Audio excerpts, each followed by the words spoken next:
I'm Adam from the Army Painter, and today we're going to talk a little bit about the differences between our original Quick Shade and the Quick Shade washes.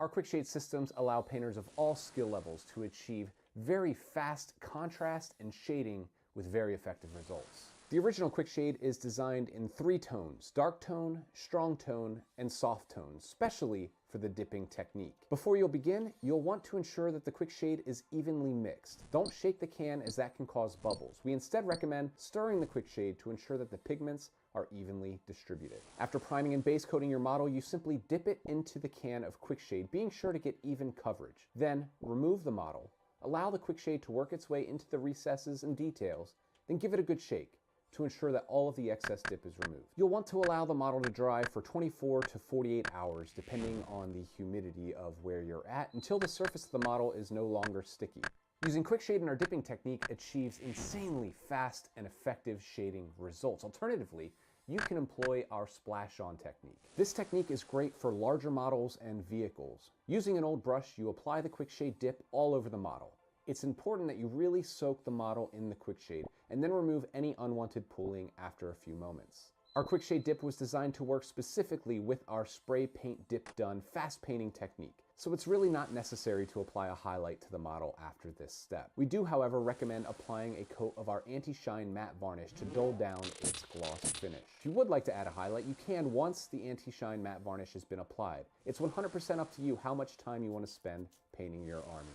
While our original Quick Shade is a polyurethane varnish designed to achieve quick shading and a strong protective coat in one go, our Quick Shade washes from our War Paints range are made with high-quality acrylic pigments and our patented wash medium. These washes are designed to offer more control during your painting process while still achieving great depth and contrast to your model. They're available in 11 different shades and hues to complement any model that you are painting. Using these different tones on different parts of the model allows you to achieve realistic tonality and shading all over the model. It's why pro painters all over the world put their trust in the Army Painter Quick Shade washes. By applying military shader all over the fatigues of this bolt action model, we achieve a realistic drab tone. As you can see, the wash is designed to flow over the raised areas of the model while the pigment settles into the recesses. Moving on, we can use flesh wash on all of the skin and strong tone on all of the brown, tan, and metal bits of the model for a really dramatic effect. For even more control, you can thin your wash using our Quick Shade Wash mixing medium. This allows you to build up your level of shading and contrast in layers. Once the wash has had time to dry, we recommend that you go back with your acrylic war paints to apply highlights to the model, as the wash step tends to darken the model down a bit. There truly is no wrong way to paint a model, but the products and techniques you choose will depend on your own personal goals for your painting project. Whether you're trying to get fast, effective tabletop results or produce an award-winning masterclass piece, our Quick Shade Dip and Quick Shade Wash systems allow you to achieve the best results possible, saving you loads of time at the hobby desk and giving you more time for gaming.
Two, one, made.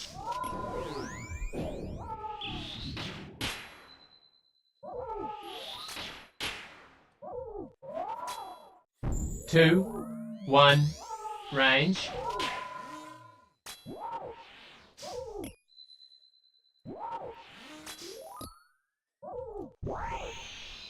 Two, one, made.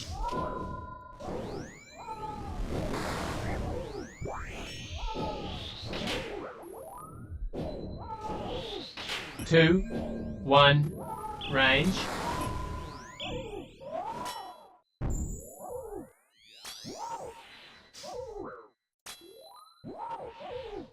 Two, one, mage.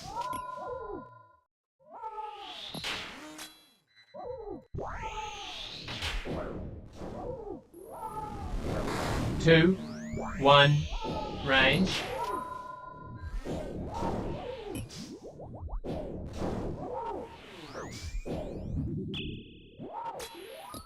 Two, one, mage.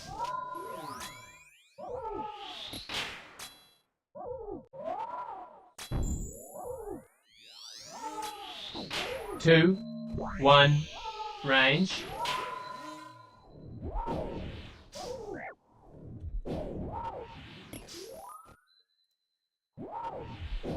Two, one, mage.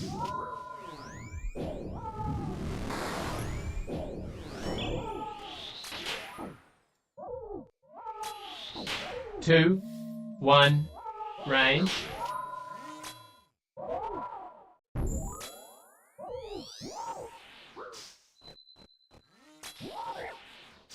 Two, one, mage.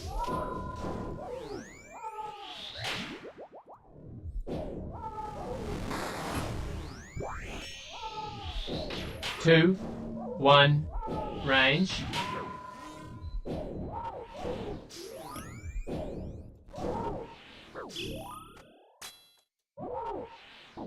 Two, one, mage.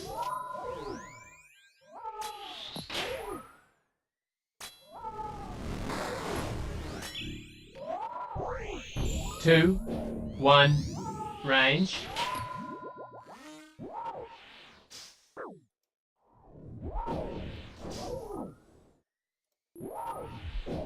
Two, one, mage.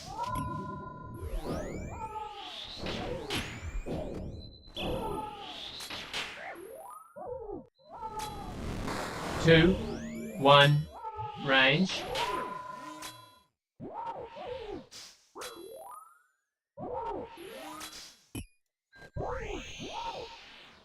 Two, one, mage.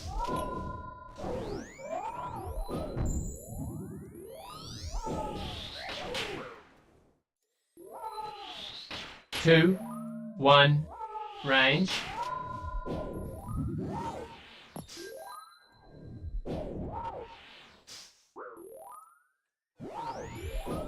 2, 1, mage.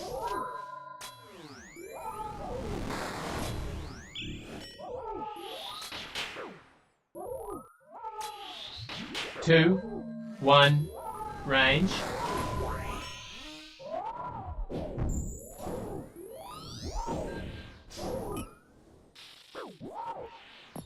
2, 1, mage.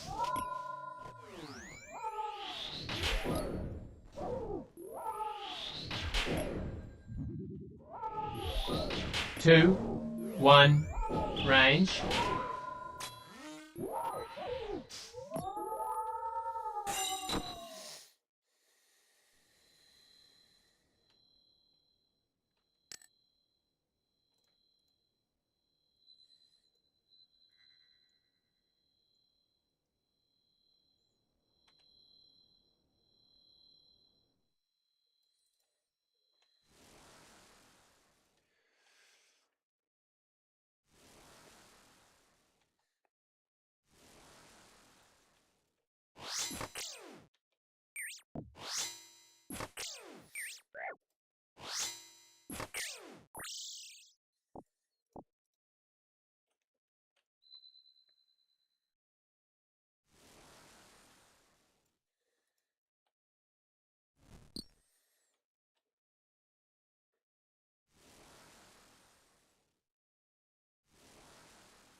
2, 1, mage.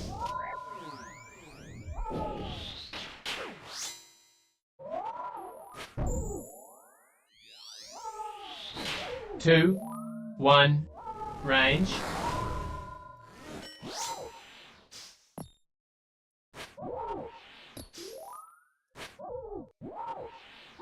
2, 1, mage.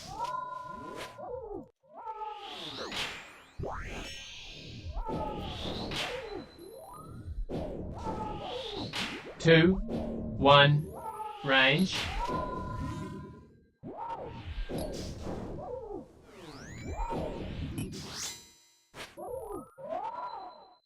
2, 1, mage.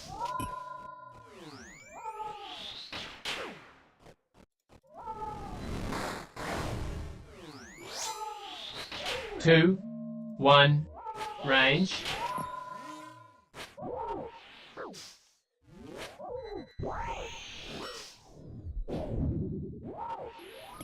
2, 1, mage.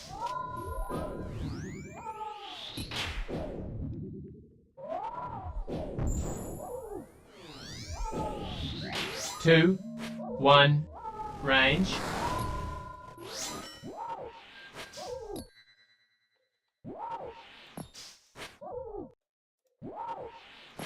2, 1, mage.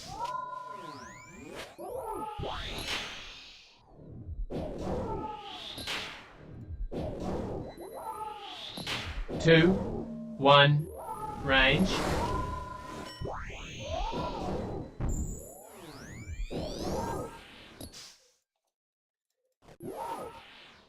2, 1, mage.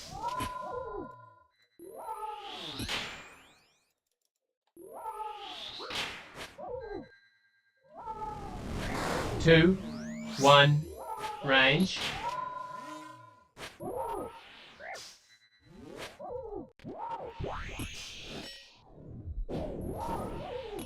2, 1, mage.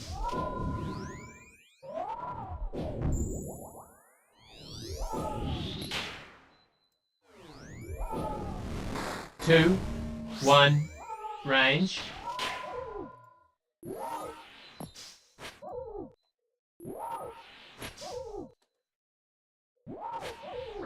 2, 1, mage.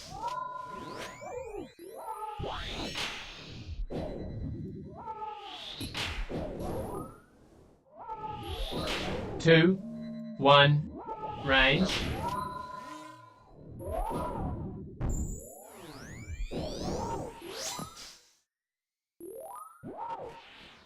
2, 1, mage.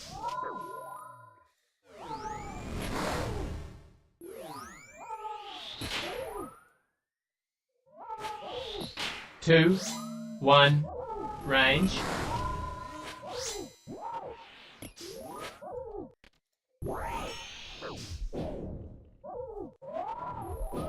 2, 1, mage.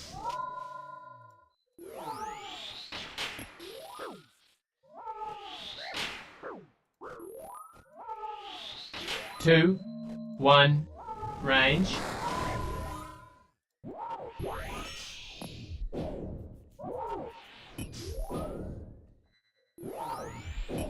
2, 1, mage.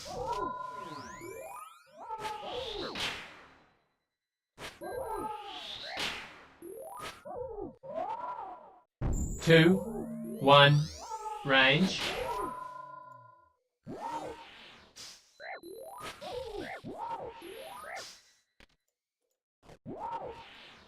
2, 1, mage.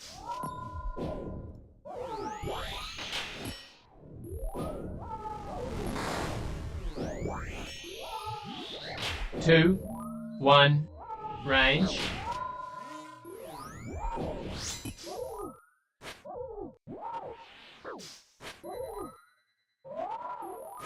2, 1, mage.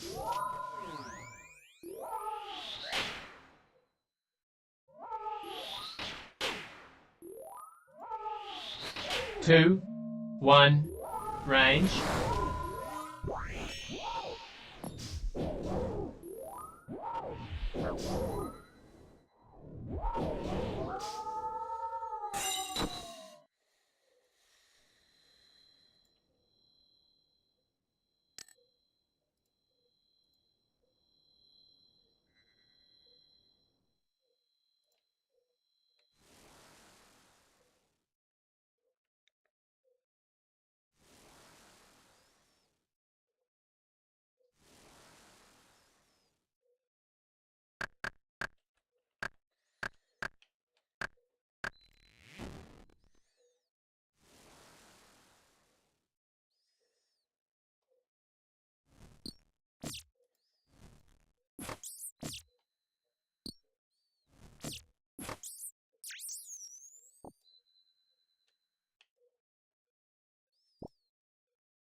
Two, one, mage.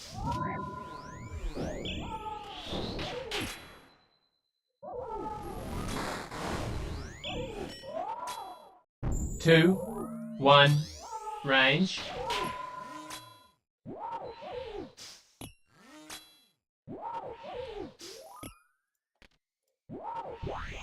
Two, one, mage.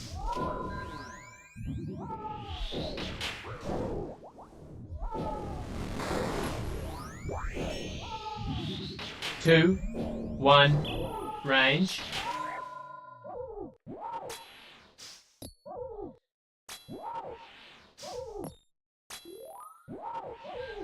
Two, one, mage.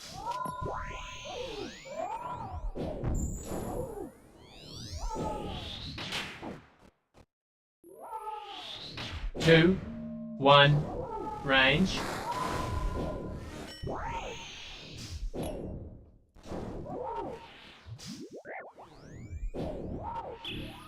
Two, one, mage.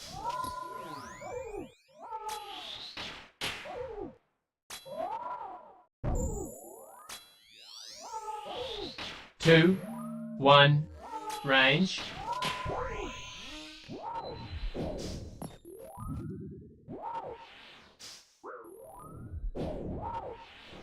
Two, one, mage.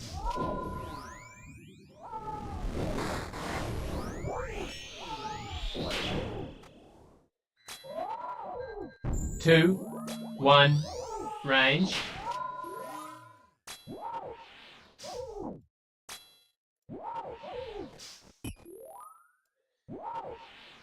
Two, one, mage.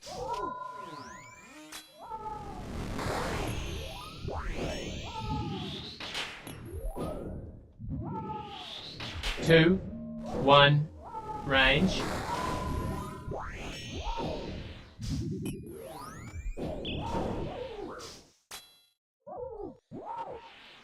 Two, one, mage.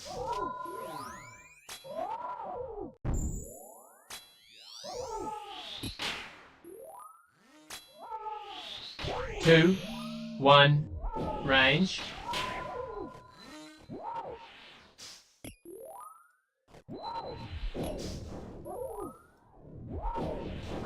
Two, one, mage.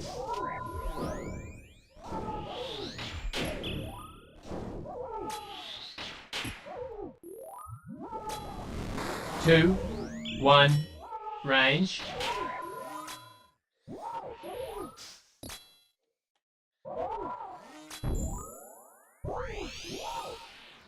Two, one, mage.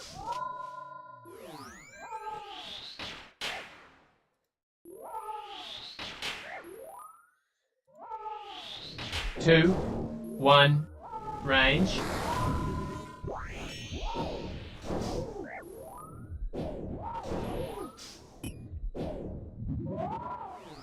Two, one, mage.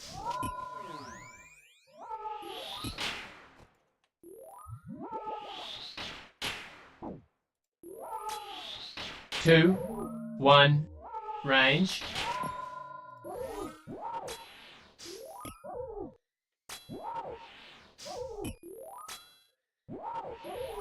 Two, one, mage.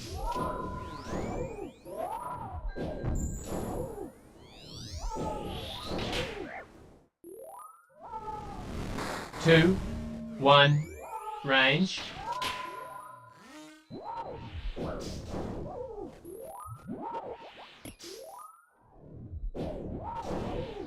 Two, one, mage.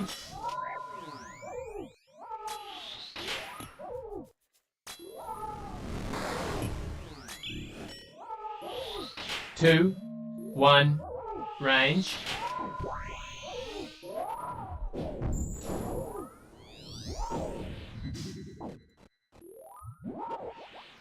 Two, one, mage.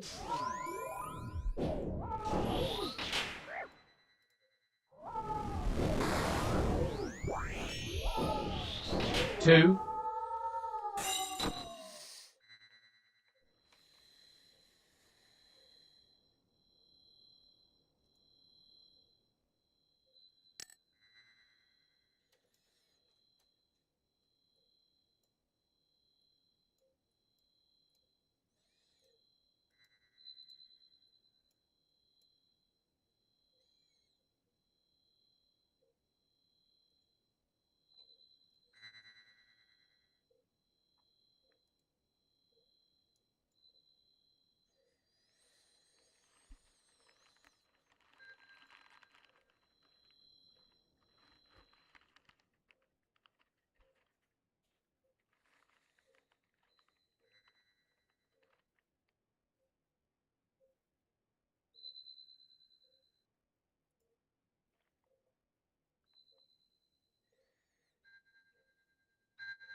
Two, one, mage.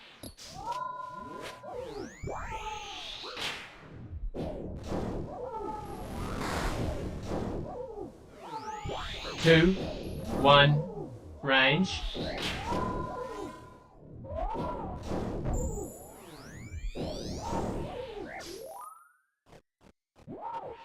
Two, one, mage.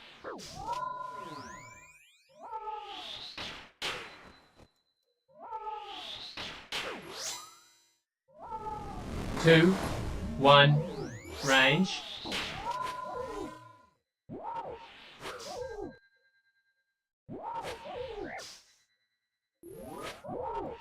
Two, one, mage.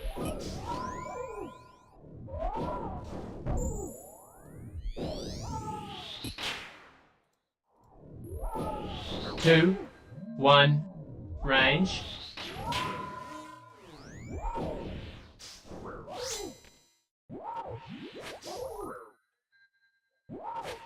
Two, one, mage.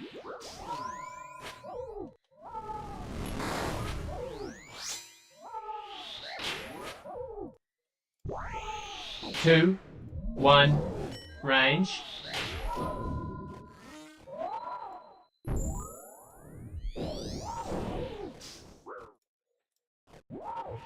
Two, one, mage.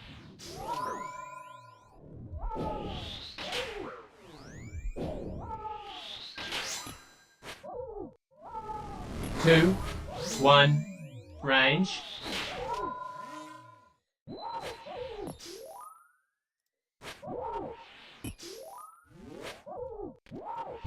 Two, one, mage.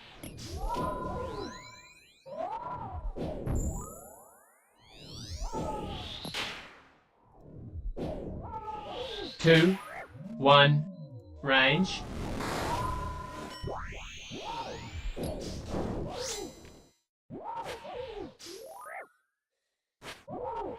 2, 1, mage.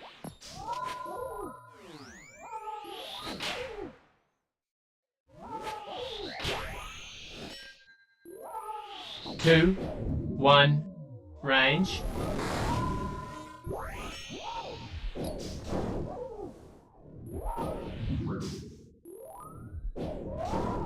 2, 1, mage.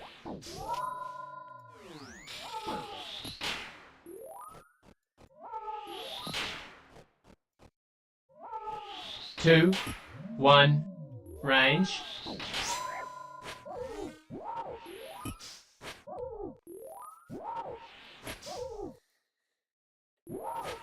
2, 1, mage.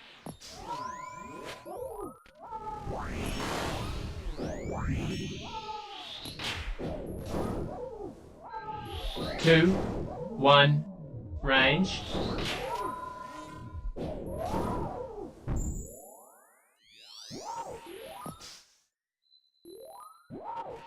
2, 1, mage.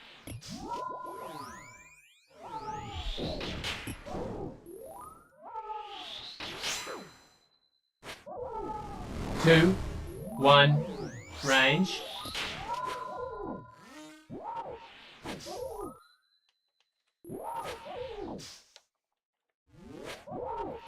2, 1, mage.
Two, one, mage.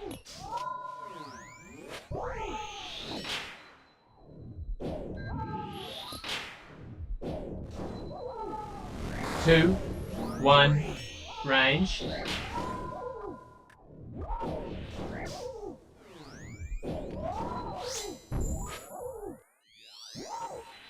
Two, one, mage.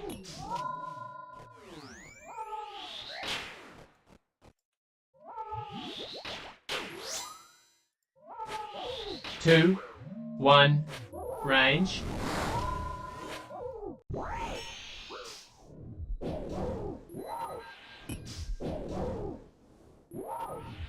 Two, one, mage.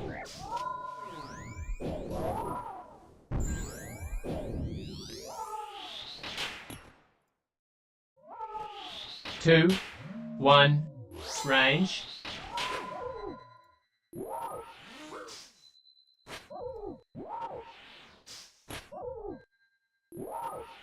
Two, one, mage.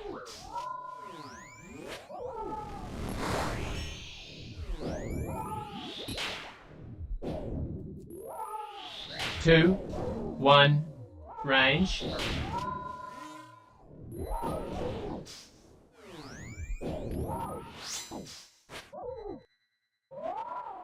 Two, one, mage.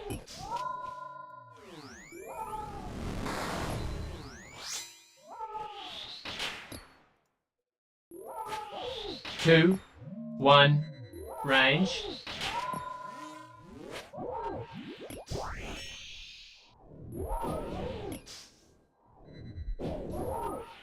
Two, one, mage.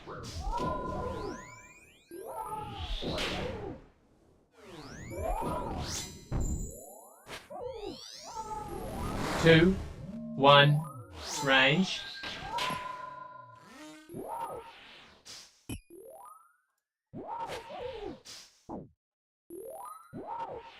2, 1, mage.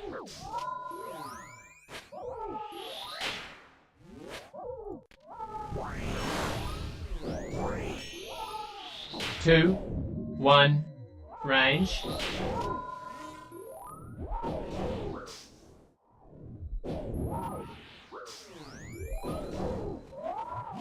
2, 1, mage.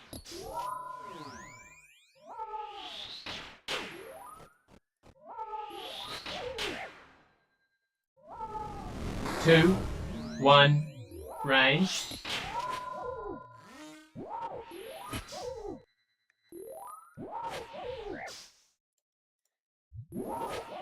2, 1, mage.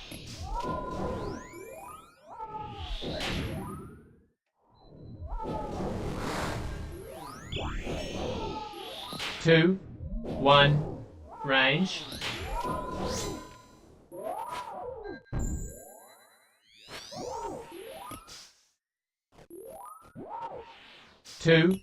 1, mage.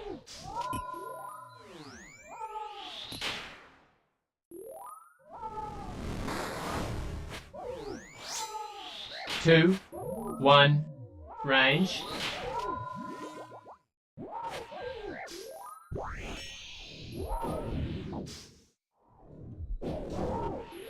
2, 1, mage.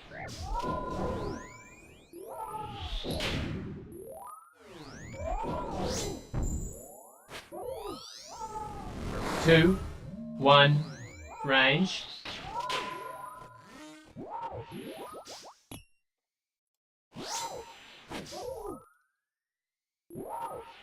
2, 1, mage.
In this video, I'm going to show you the many ways that I use washes and shades.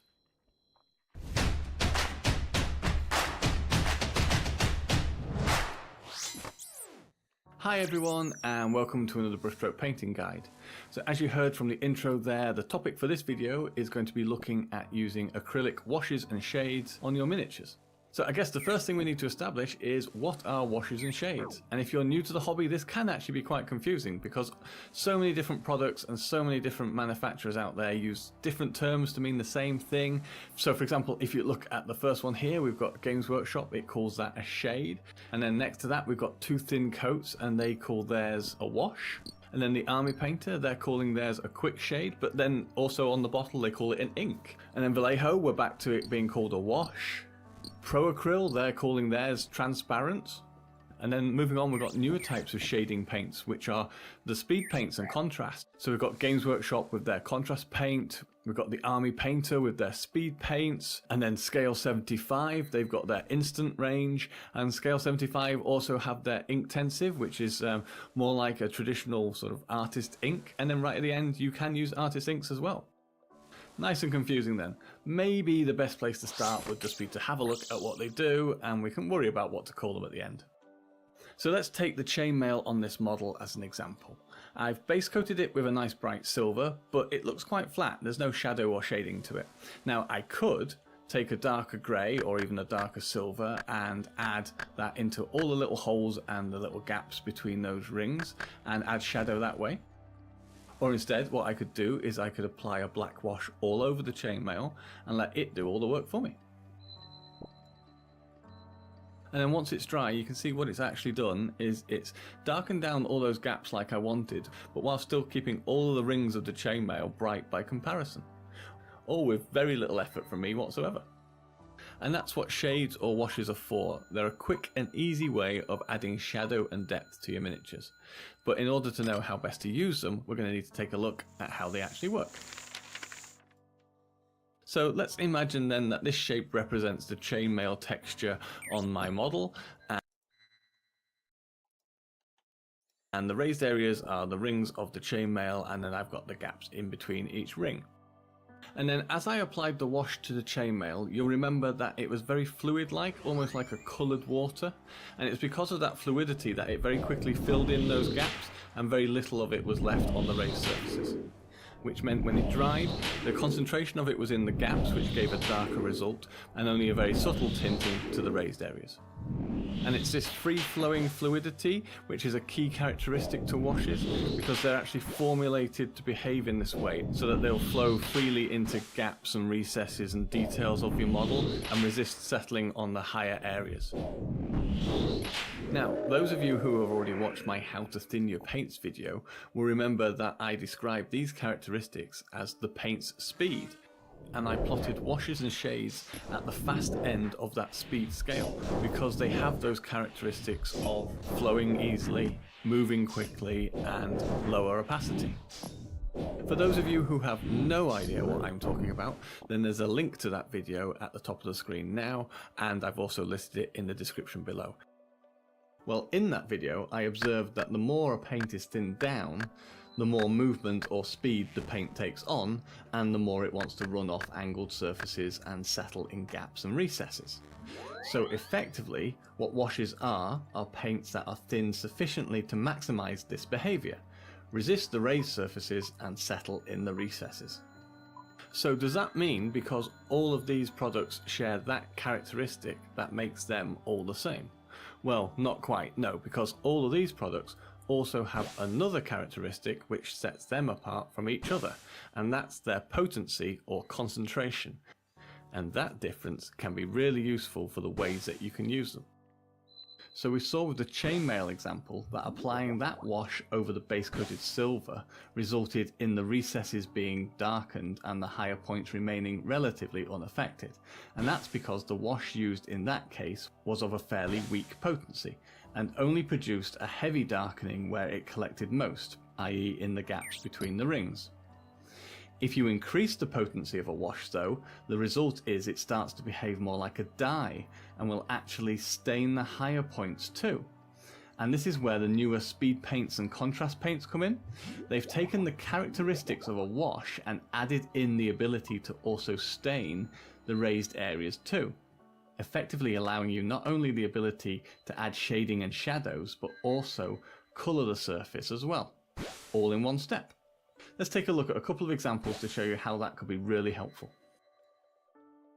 Starting off then with a simple white primed dungeon door, and now I'm going to apply a basic Games Workshop shade wash. I think this is Agrax Earth Shade, and as you might expect, it's behaving exactly as the wash did on the chainmail. It's flowing easily into all of those recesses and the creases, but it's having pretty much little to no effect on the raised surfaces, so it's remaining pretty untouched with a very light tint of brown. And when it's dry, it's exactly the same story as it was with the chainmail. It's darkened down all those recesses and those grooves, and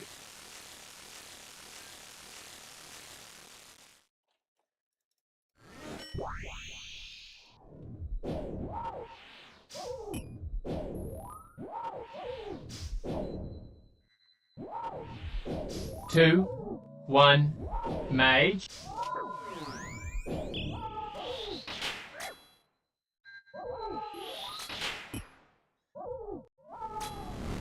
Two, one, range.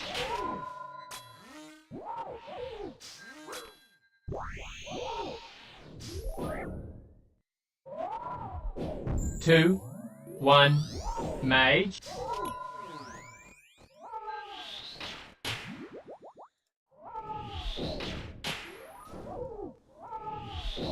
Two, one, range. Two,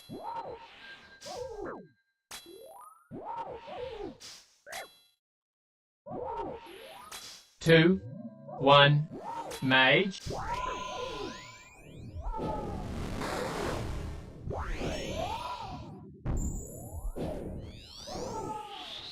Two, one, range.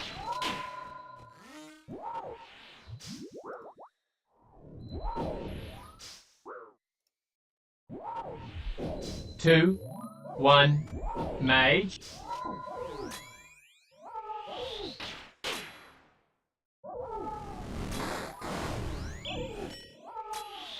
Two, one, range.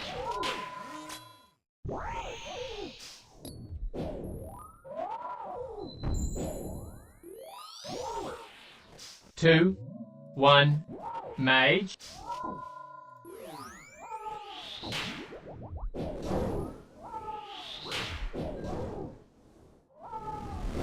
Two, one, range.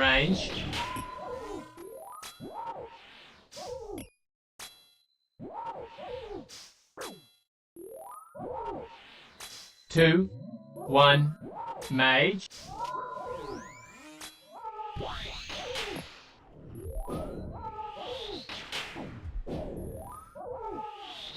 Two, one, range.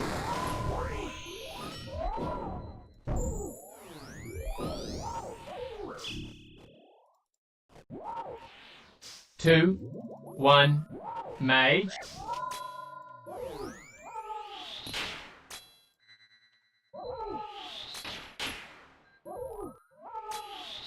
Two, one, range.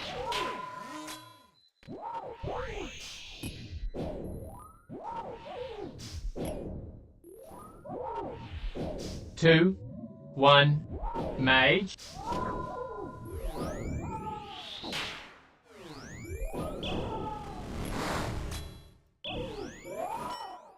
Two, one, range.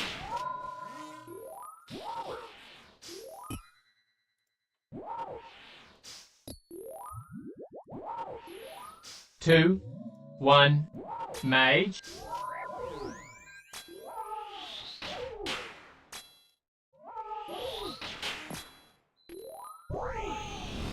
Two, one, range.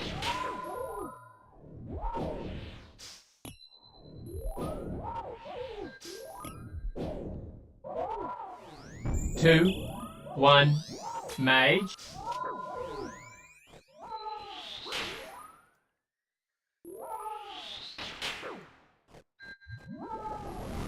2, 1, range.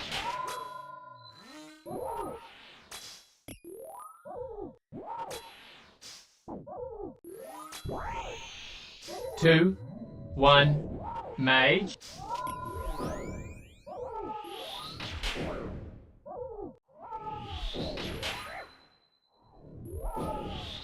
Two, one, range.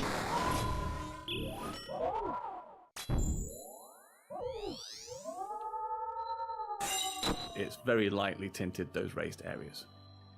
But what if I wanted the result to be a brown door with darker shadows? Well, one option is I could start with a brown base coat and then apply that same low potency shade wash, Agrax Surf Shade, over the top, and it would do exactly what we'd expect. It would the result to be a brown door with darker shadows. Well, one option is I could start with a brown base coat and then apply that same low potency shade wash, Agrax Surf Shade, over the top, and it would do exactly what we'd expect. It would darken down those recesses and apply a slight brown tint to the raised areas, giving a finished dried result looking like this. Okay then, so let's repeat the first step that we did, but this time let's use a brown wash which has a high potency. In this particular case, I'm going to use a Games Workshop contrast paint.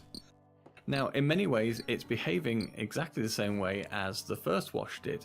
It has the same characteristics of being fast moving and free flowing, and it wants to settle into all of those details and recesses. But it does have one fundamental difference, and that's it's also staining those top surfaces brown as well. So it's that potency or concentration of the wash which is also making it behave like a dye and staining that white primer brown.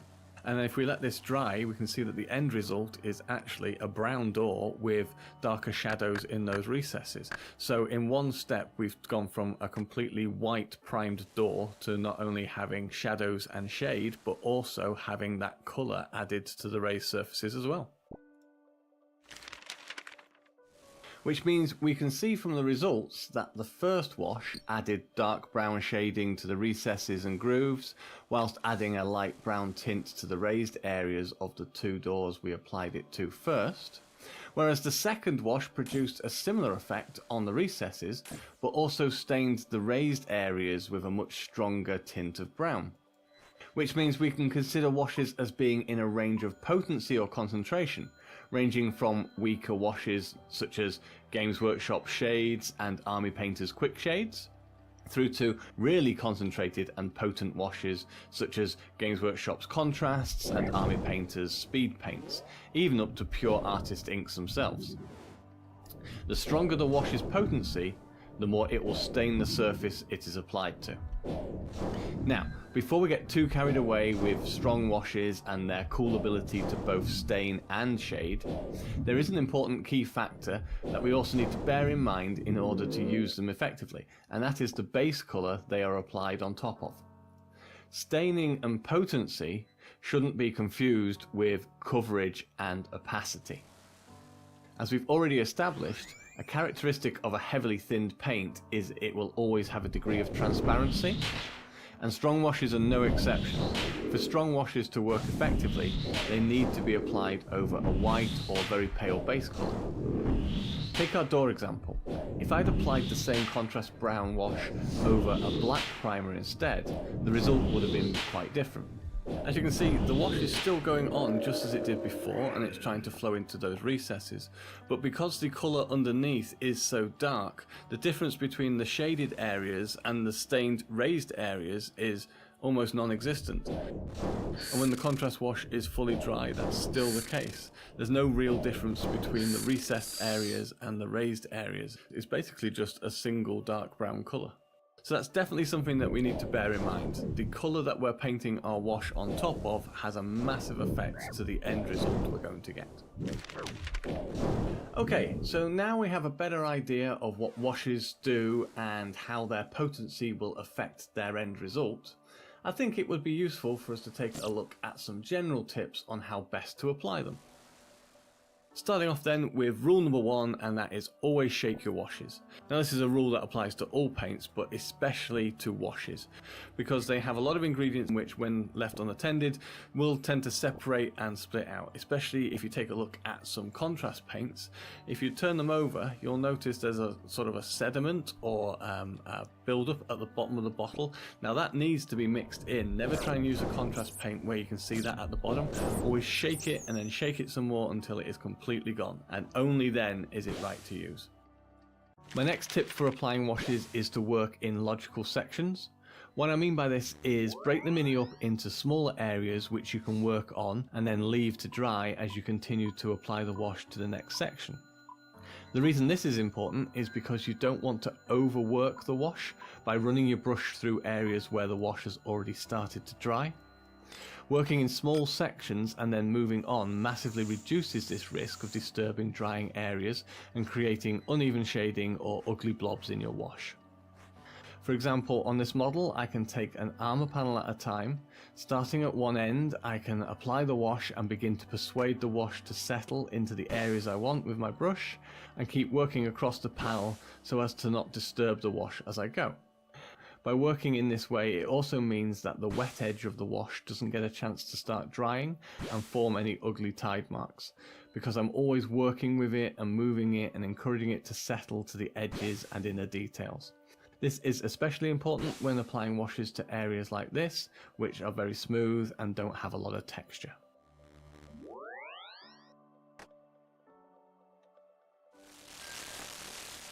The next tip is very important: gravity. Use it, don't fight it. As we've already seen, washes are very fluid and will flow over a surface and want to settle into any grooves and recesses, but that movement and settlement is dictated by the pull of gravity. So far better for us to use that to pull the wash where we want it to go and not to try to defy it. A perfect example for this would be a cloak. So let's say that we want to add some shadows between each fold of this cloak. We could easily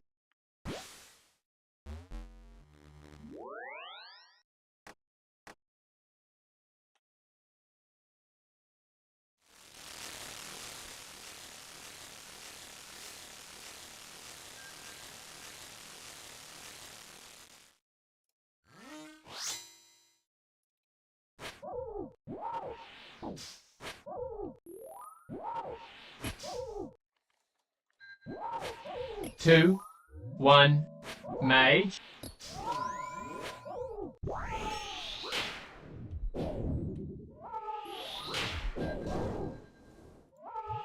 Two, one, range.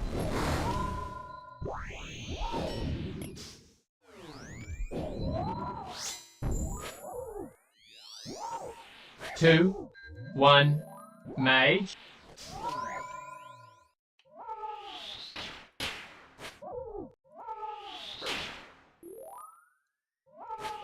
Two, one, range.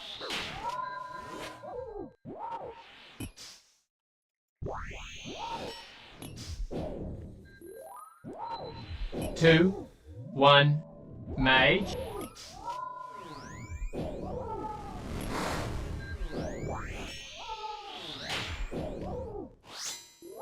Two, one, range.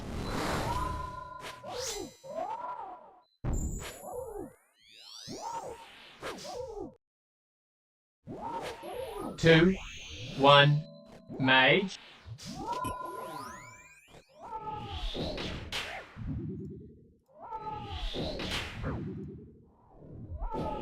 Two, one, range.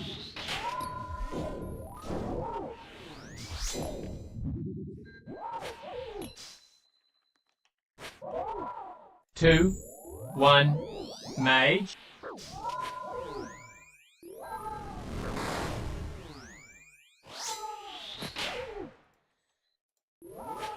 Two, one, range.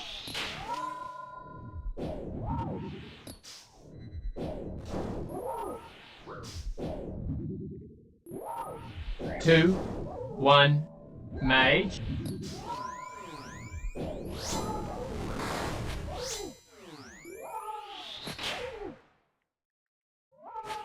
2, 1, range.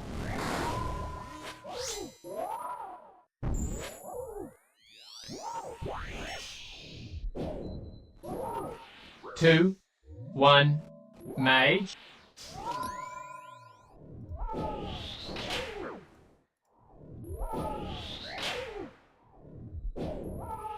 2, 1, range.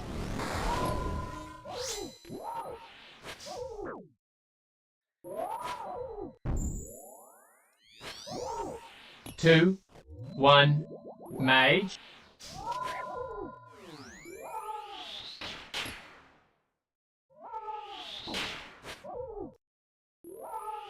2, 1, range.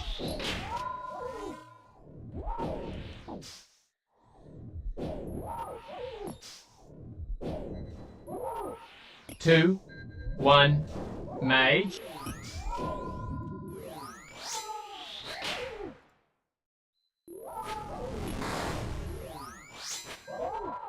2, 1, range.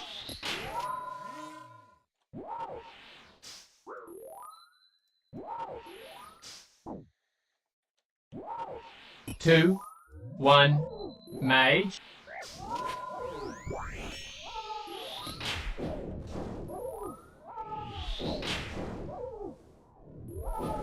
2, 1, range.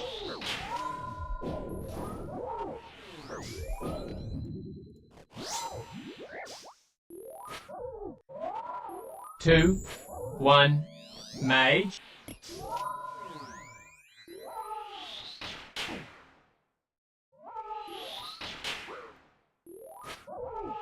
2, 1, range.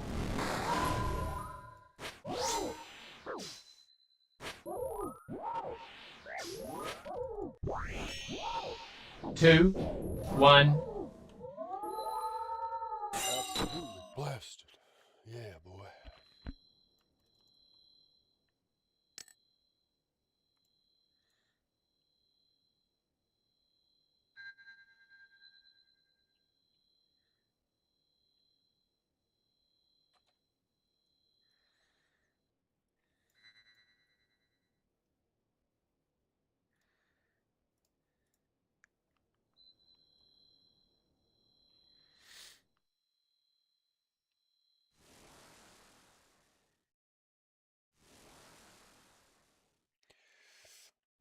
Triple fish. Triple trees. Triple ore. Okay, we're good on fish.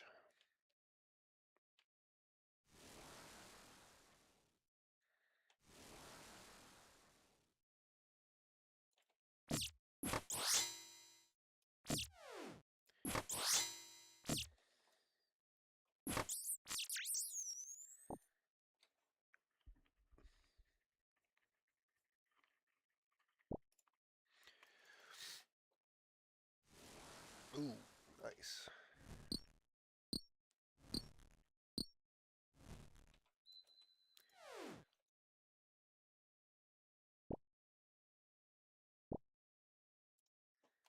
Easily apply a wash to each fold by simply running it down each one and it would look fine.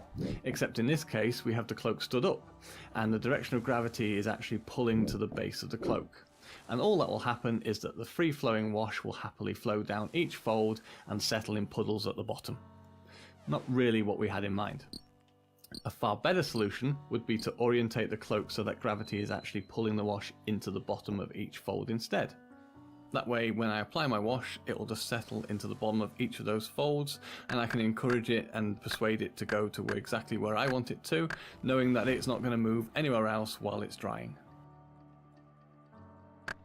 And once you've decided upon the orientation of the piece you're painting, stick to it. Try your best to not change the direction of gravity by moving the model around as you're applying the wash, because all you'll end up doing is causing the wash that's on the model's surface to move and slosh around, which is a recipe for disaster, as you could end up with an uneven finish, blotchy or patchy shading, or worse, you could run wet wash into already drying wash and that could disturb it and clump it together. so do your best to keep the piece that you're painting pointing in the same direction at all times. The next tip is the potency of a wash needn't be a set thing. You don't just have to use it as it comes in the bottle. You can change its potency to suit your needs. Just like any paint, you can thin washes down, and in doing so you'll weaken its potency, thus decreasing its staining strength and increasing its transparency. So thinning washes is just the same as thinning paints. For example, I'll just take some contrast wash here and put that onto my palette. And yes, you can use washes and contrasts on your wet palette. There's absolutely no reason why you shouldn't. They're just paints at the end of the day. In fact, if you'd like some more tips on using wet palettes, then you can check out the video I've made on using them by clicking the link above. Unlike thinning paints, however, I strongly recommend that you thin washes only with their corresponding medium. In this case, I'm using contrast medium. Washes have quite unique formulations, and their respective mediums share that same formula, just without any colour pigment. If you were to thin your washes with water, you will upset that balance and risk the wash splitting and no longer maintaining its integrity. The result of which is it won't perform correctly. It will apply unevenly and streak and dry patchy and blotchy. Thinning your washes is also a great idea if you're wanting to use them on large smooth areas. By reducing the potency and applying as multiple layers, you'll have more control and achieve smoother results with less tide marks, blotchiness, etc. And the final tip is probably the most simple. Test your wash before you apply it to your mini.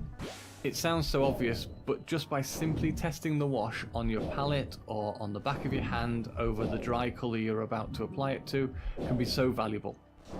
That test will quickly show you how potent your wash is going to be and whether you've got your ratios right, all without risking ruining your miniature. So why risk it? Always test your washes.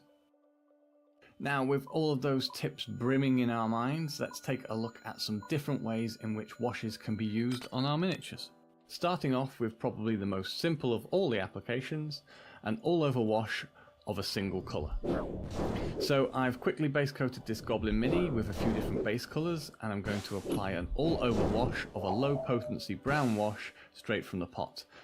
Because I'm using the same colour wash for the whole model, I don't have to worry about where I'm placing it. I just need to concentrate on getting an even coverage across the whole of the Mini, and make sure the wash doesn't pool up in any areas I don't want it. If it does, I can just wick it back up again with my brush and carry on applying it elsewhere on the Mini. And when it's dried, it looks pretty cool, to be fair. The advantages of this method are that it's quick and easy, and it produces an earthy, grimy look, which is good if you're wanting a grimy look. The disadvantages with it are for it to work well, you're limited to using pretty dull colours or tones, like browns, greys and blacks, which can make the Mini very dull looking. But what if you wanted brighter colours or different tones for different colours on a Mini?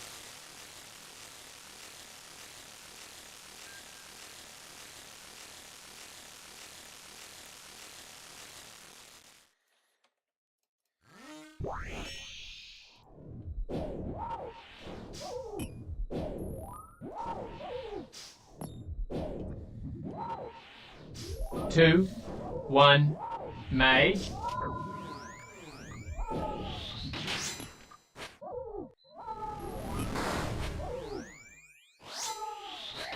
Two, one, range.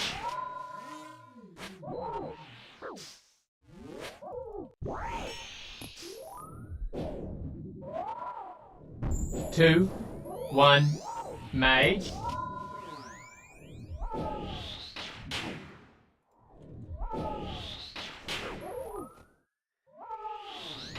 Two, one, range.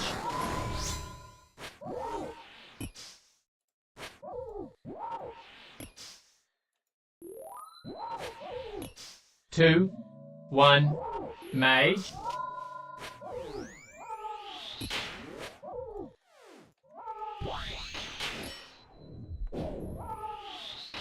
Two, one, range.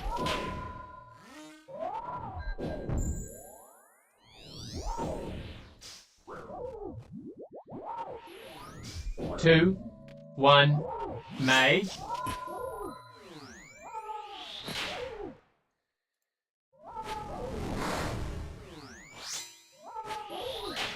2, 1, range.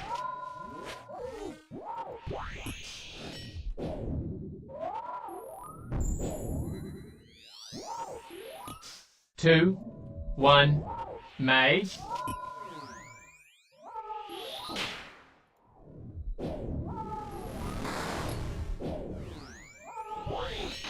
Two, one, range.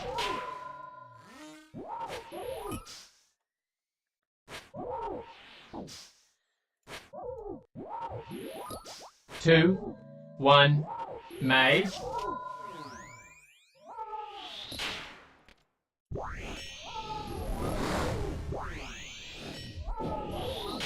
Two, one, range.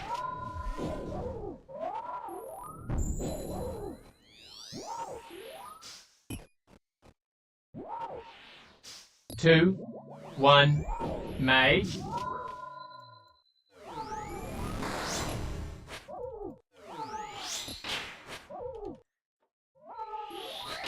Two, one, range.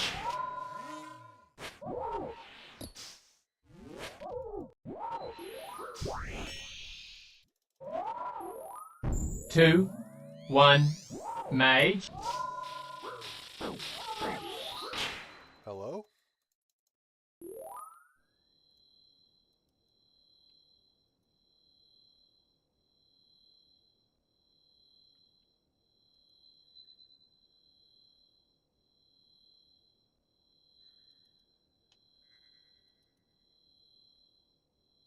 Huh?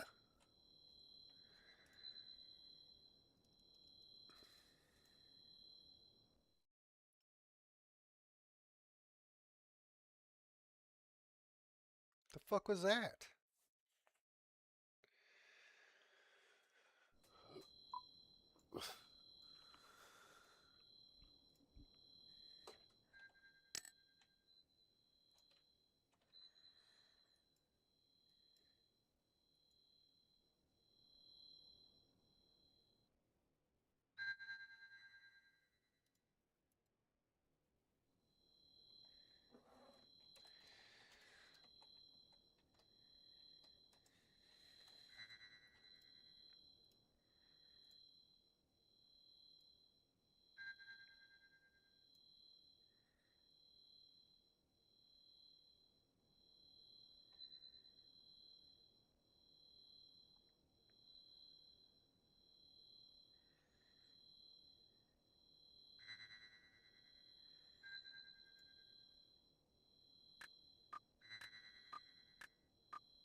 Mini.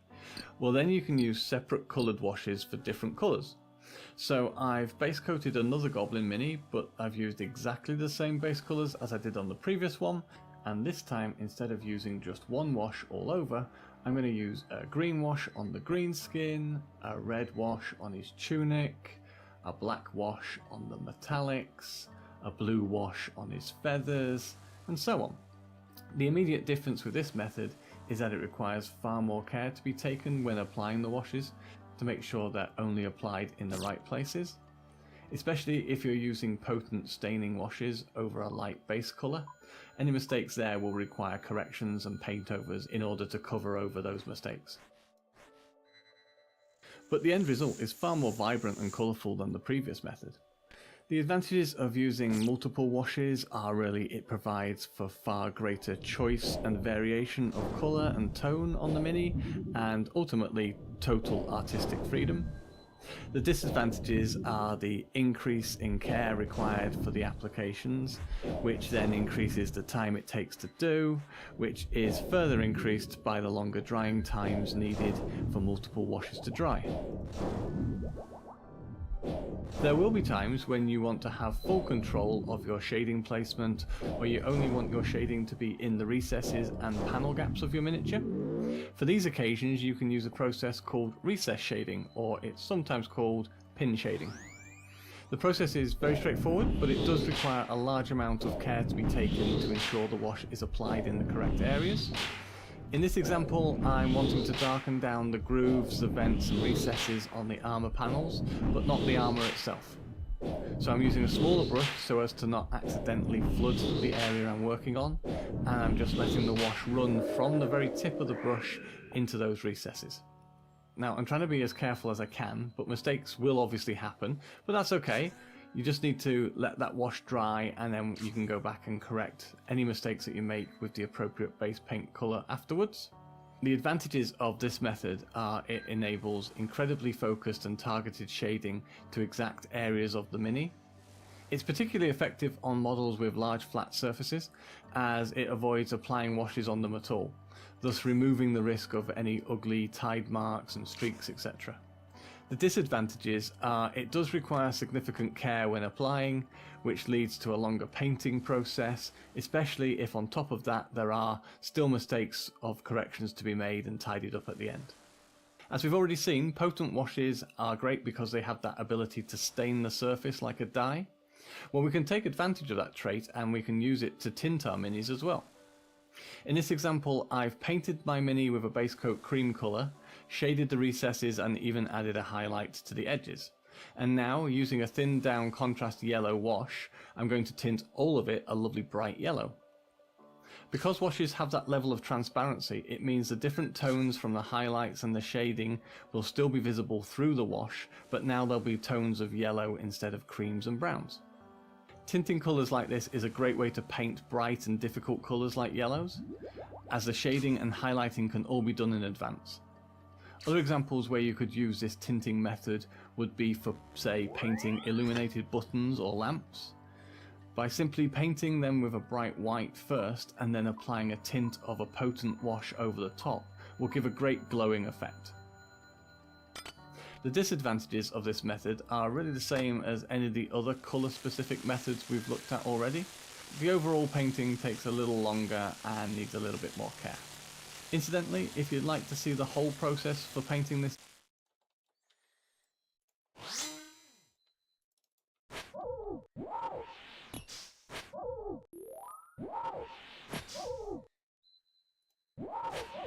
Two, one, mage.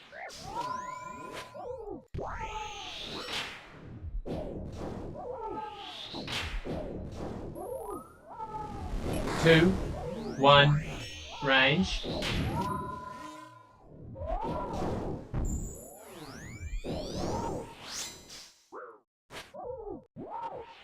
Two, one, mage.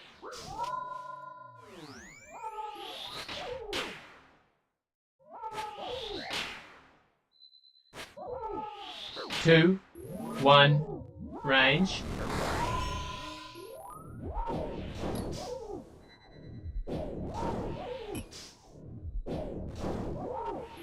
2, 1, mage.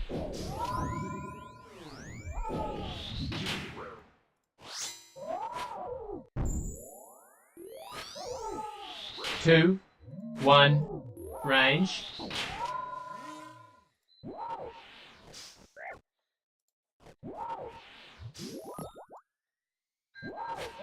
2, 1, mage.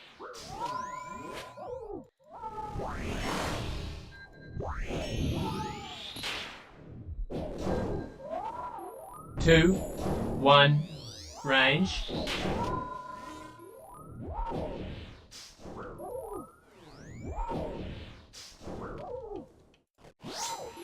2, 1, mage.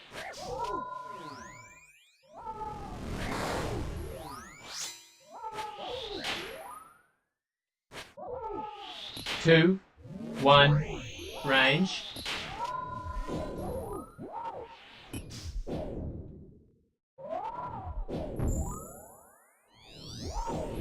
2, 1, mage.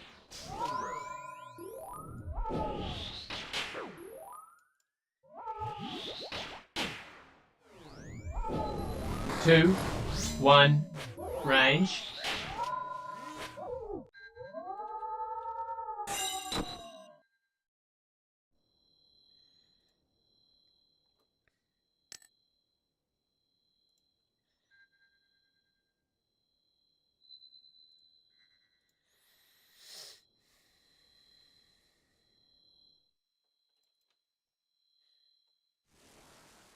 'Yellow from beginning to end, then you can watch the whole video by clicking the link above, or I've listed it in the description below. And for my final example method of applying washes, I thought I'd include something called zenithal pre-shading. So if you're not familiar with the concept of zenithal pre-shading, I'll give you a quick rundown of the basics.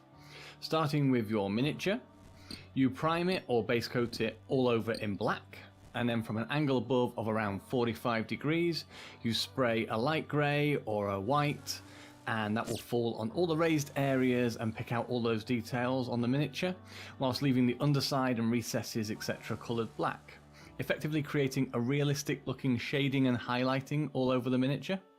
Now, if you don't have an airbrush or a rattle can to hand to be able to do this zenithal spray, you can actually replicate the process by using dry brushing, and I believe that process is now called slap chop. So you dry brush it all over to pick out those details in a lighter tone and create the shadows underneath, giving an overall effect very similar to the zenithal spray.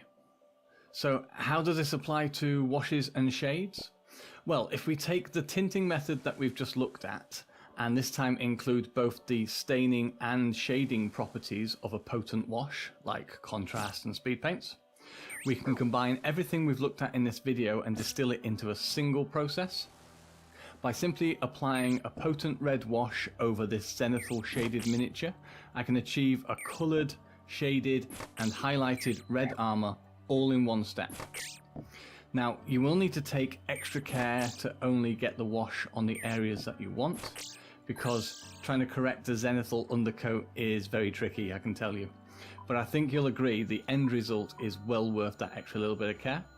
To be able to achieve highlighting and shading like this in a single step, I think is really cool. Again, if you'd like to see the full painting process for this mini, you can just by clicking the link above or in the description below. Okay, so let me try and sum everything up as a bit of a reminder of the things to think about when using washes.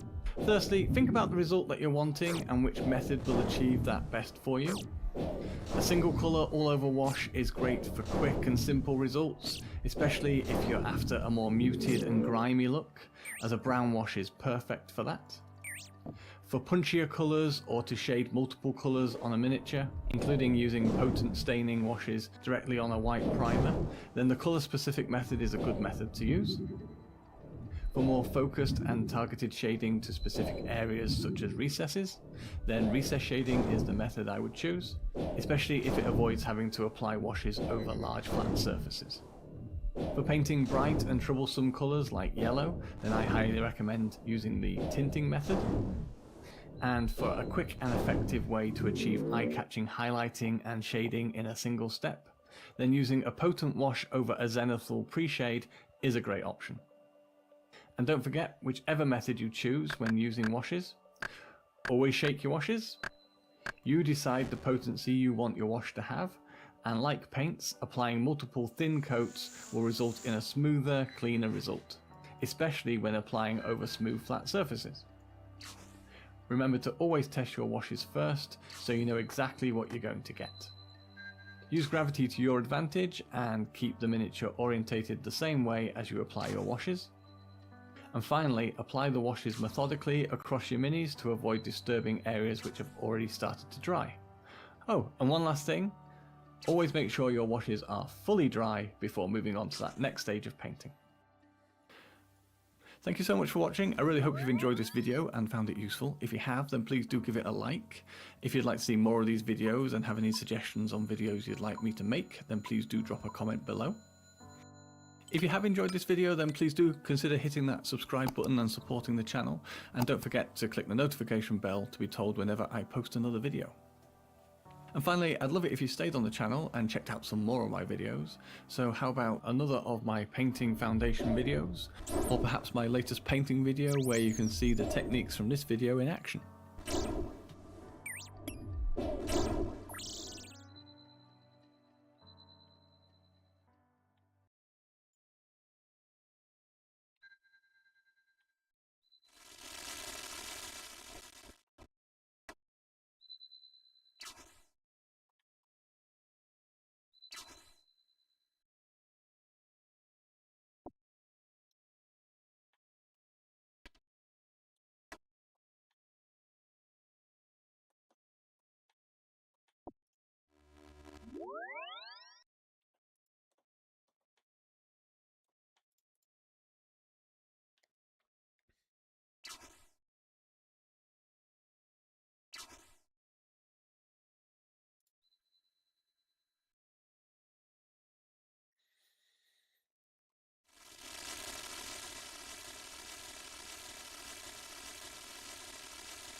The Thousand Sun.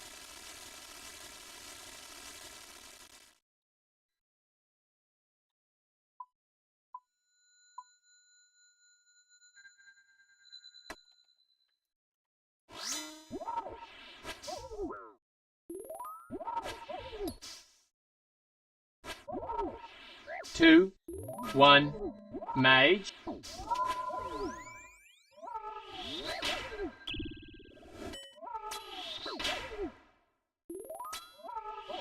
Two, one, range.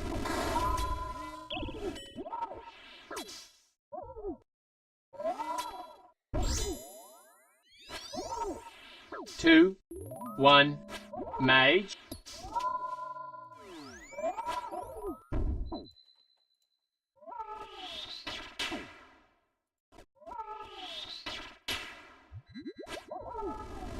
Two, one, range.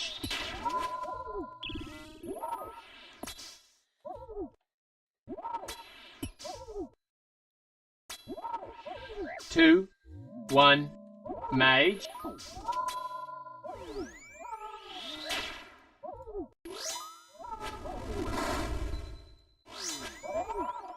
Two, one, range.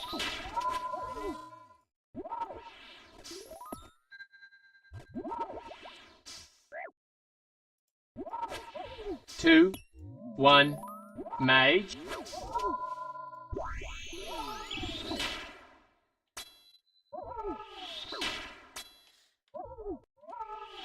Two, one, range.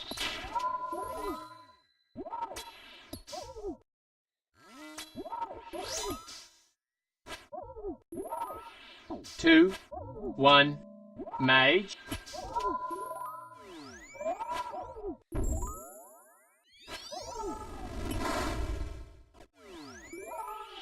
Two, one, range.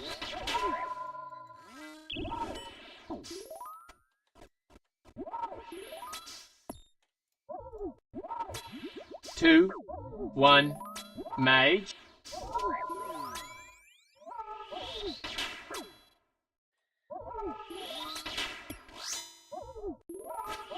2, 1, range.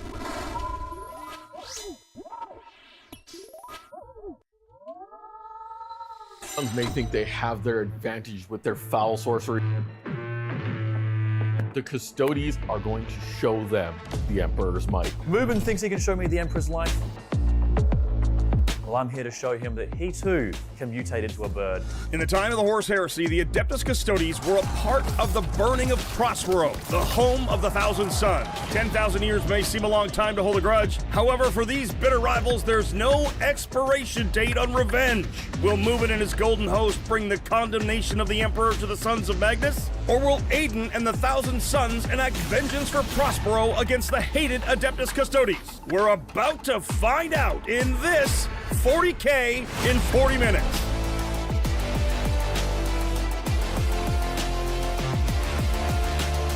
Greetings, 40K fans. Your host, JT the Voice, here with another 11th edition battle. We sure hope you've been enjoying the new edition as much as we have. If so, make sure to like and subscribe so you won't miss out on any upcoming 40K content. Today, Mubin's on a Purge the Foe disposition with his Shield Host and Silent Hunters, whilst Aiden is on priority assets with Hexwarp Thrallband and a Sekitar cohort. This match could come down to who has any models left to score on the last turn, as both forces are extremely lethal. This should be a good one. Hey everyone, it's Mubin here, and I am excited.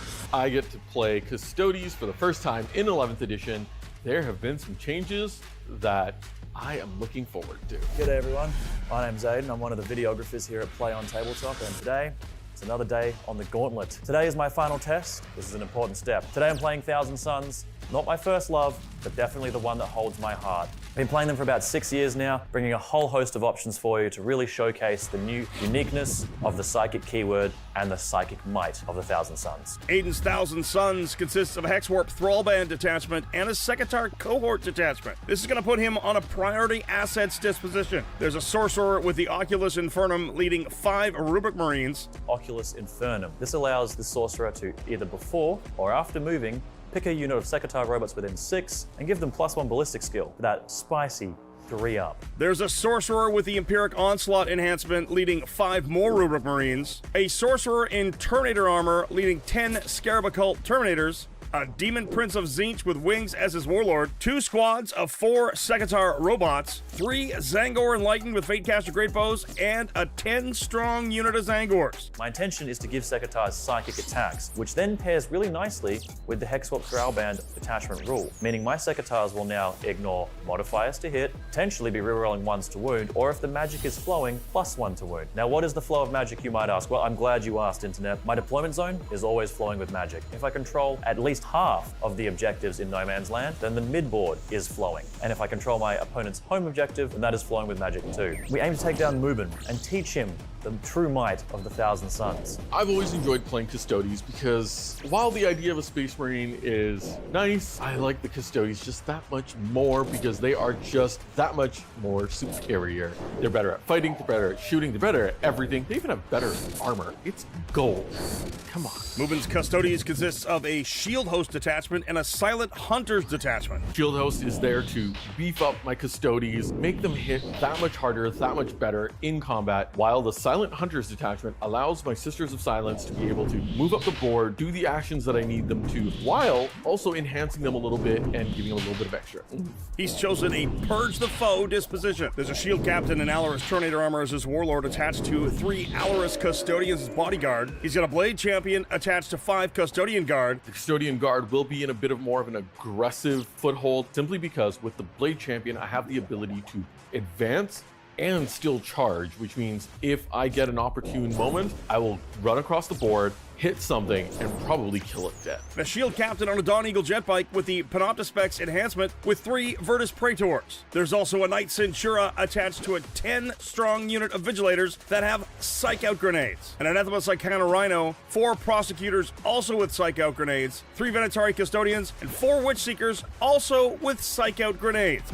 Purge the Foe versus Priority Assets gives us Destroyer's Wrath versus Vital Link today. Mubin will score 3 victory points for destroying 1 or more of Aiden's units during his turn, and from round 2 onwards will score 4 victory points for controlling 1 or more objectives outside his home and 6 should he hold more than Aiden. Also, at the end of his turn, if he's destroyed more than Aiden did in his previous turn, he'll score an additional 4 points. A classic kill more scenario. We just want to kill, purge, and get rid of all of the enemy's assets so that we can continue to control the board and show them why we're better. Aiden will score 2 victory points for holding 1 or more central objectives at the end of his turn, with an additional point for every objective that has an operation marker on it. From round 2 onwards, he's going to score 4 victory points for holding 1 or more objectives, and an additional 4 if one of them is a central objective. At the end of the battle, should he hold Movement's home objective, he will score an additional 10 victory points. Aiden, the people have been waiting for this step in the gauntlet. This is the final challenge. I'm looking forward to seeing how this battle goes. Muben,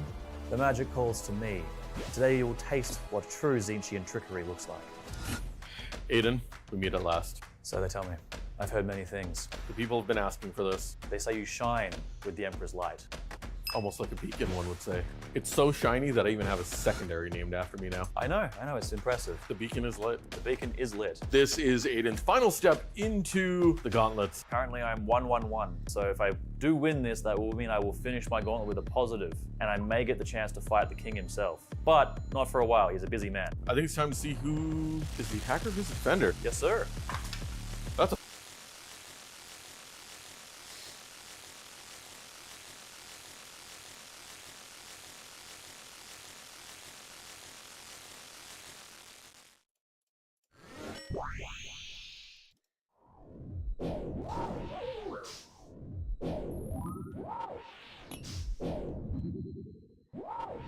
Two, one, mage.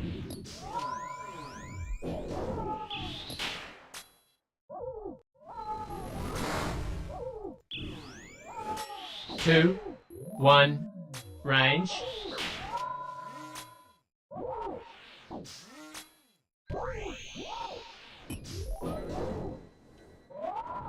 Two, one, mage.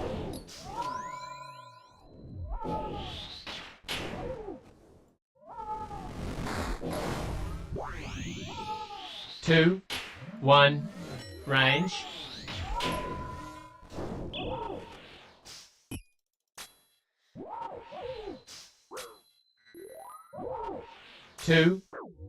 one, mage.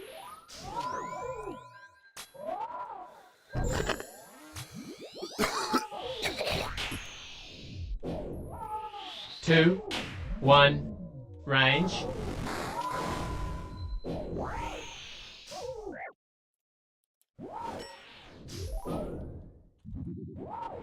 Two, one, mage.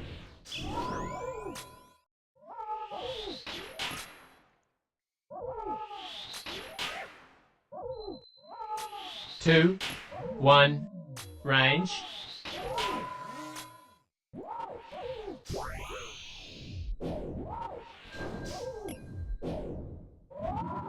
Two, one, mage. Shoot. Two, one, range.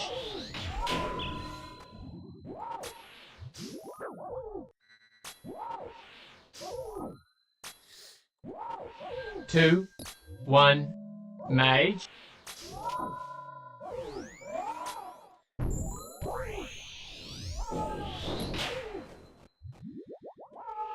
Two, one, range.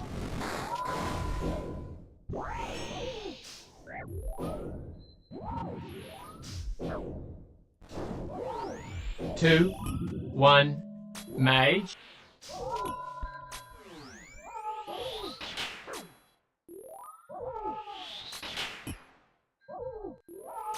Two, one, range.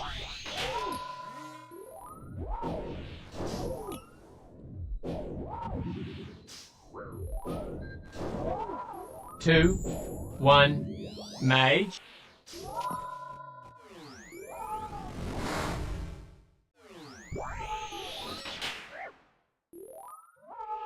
Two, one, range.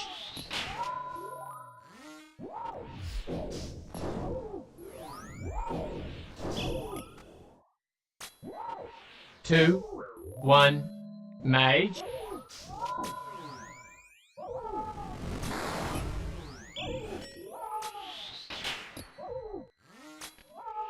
Two, 1, range.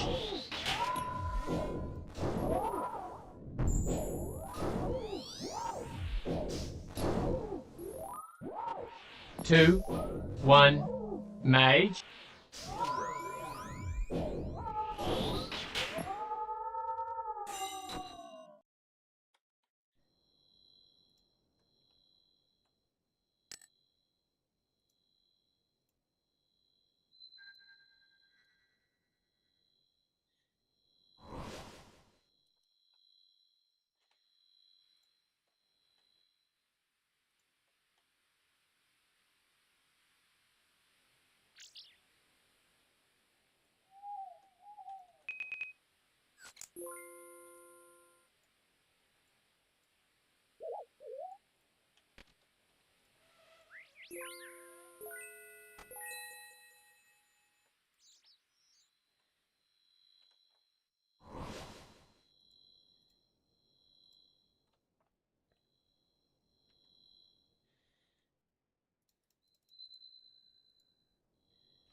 Four. That's a 3. I will let you be the defender, sir. You get to deploy first.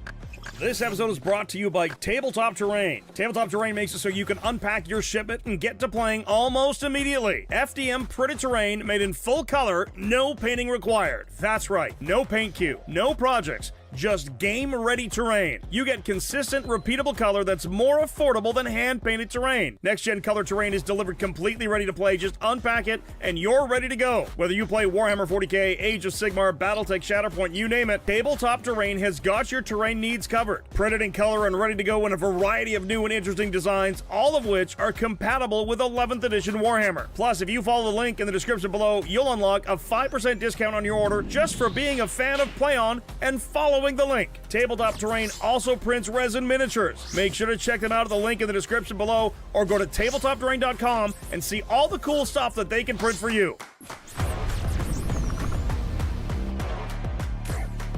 We've got a lovely table full of terrain here by our friends at Tabletop Terrain. And with that in mind, we do have a few bigger pieces that, people might have noticed by now. We are going to be a little bit gracious with that because, again, this is supposed to have a bit of an L shape here, but we've got a big chunking drill that's drilling into something. It includes both the home objectives, these two. Yeah. We'll basically be saying that there's effectively a corner print just here, if you wish, for deployment. Same with this piece. Again, imagine there's a corner. There could be a guy standing on the drill, but he's actually on the terrain feature instead. Same over here as well. And also your expansion objectives, both here and here, same dealio. Corners will be considered corners for the sake of being gracious with movement. With that, It's going to be Zangors, who would have thought? in a surprising twist that no one saw coming. We got the Virtus Praetors with the bikes going down here just so that they can zip up and do all sorts of war crimes, because that's what they do best. Winged Demon Prince at home, A prince most demonic. Yes. Witch Seekers at home, Witch Seekers? 5-man rubrics with Sorcerer and Oculus Infernum on the left side, Rhino and Vigilators in the midboard. Why are they there? They're here for a reason. You should keep them further away. No. The Sorcerer Lord himself and his retinue of guys. His group of dudes. There's quite a few guys just hanging out. They did a hot tub exactly 5 feet apart. Prosecutors behind his home objective. We're just going to reinforce this flank here. 4 Segatar slightly infiltrated on the left. Blade Champion with Custodian Guard beside the Rhino. The Alaris will start with the Captain Reserve, and the Venatari will also start in reserve. So they can show up where I need them to strike, and then they can disappear off the board and then come back again at a later time. 4 Segatar slightly infiltrated on the left. We like robots. The Bolt Rubrics with the Sorcerer will start in reserves. If he decides to go Super Saiyan, he will have 12 attacks. As well, the Zangor Enlightened will start in reserves. Time to see who goes first. Yes, sir. I actually really want you to go first. Really? It'll give you the opportunity to take the objectives in the center, do your actions for Vital Link, and start scoring these points nice and early. However, it does force you to either play super cagey or push yourself out further and closer to me. I rolled a 6. I rolled 5. Looks like I'm going first. Yes, you are. Good luck.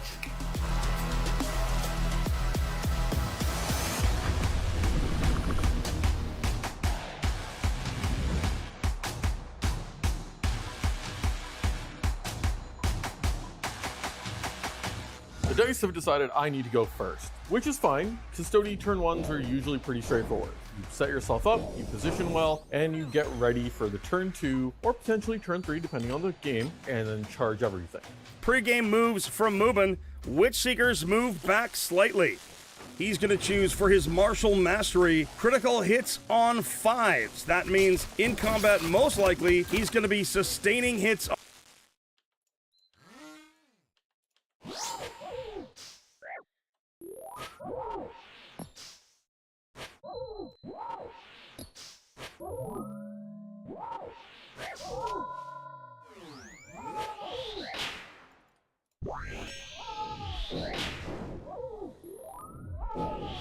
Two, one, range.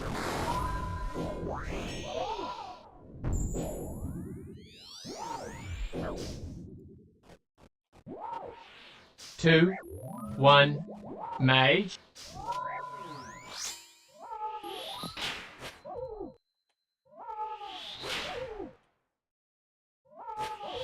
Two, one, range.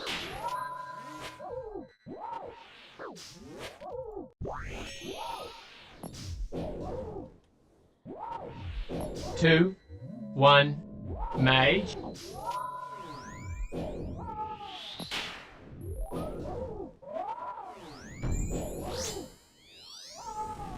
Two, one, range.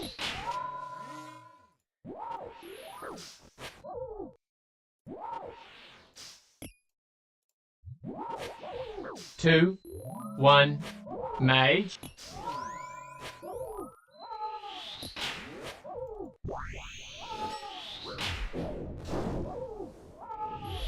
Two, one, range. Come on. Two, one, mage.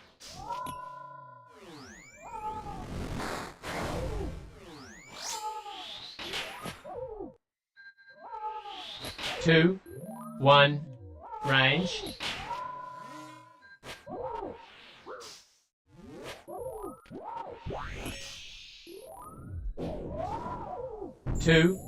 one, mage.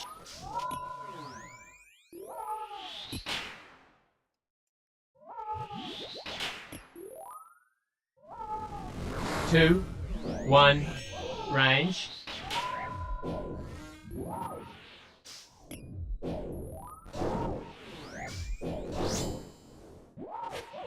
Two, one, mage.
2, 1, mage.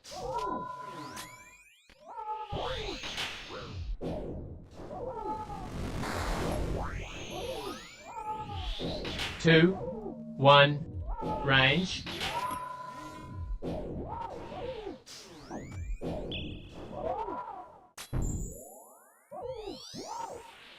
2, 1, mage.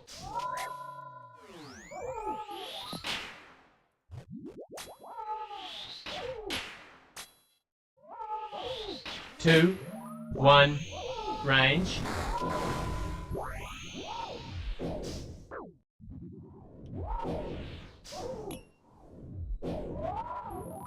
2, 1, mage.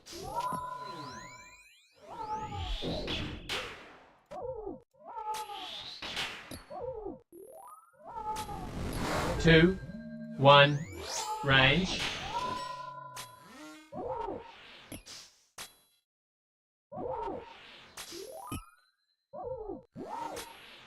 2, 1, mage.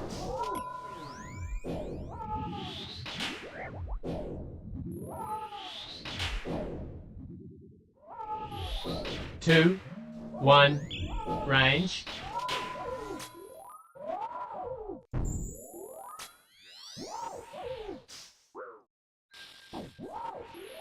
2, 1, mage.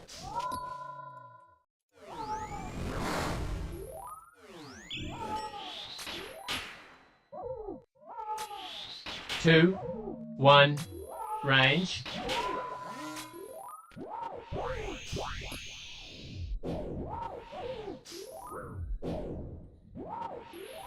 2, 1, mage.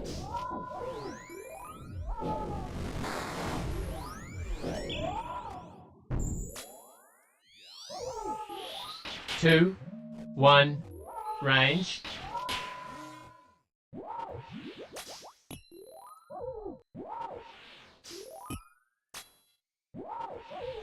2, 1, mage.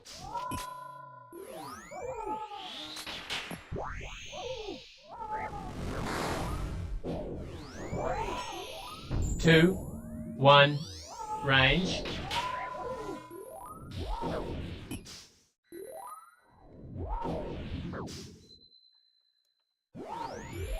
2, 1, mage.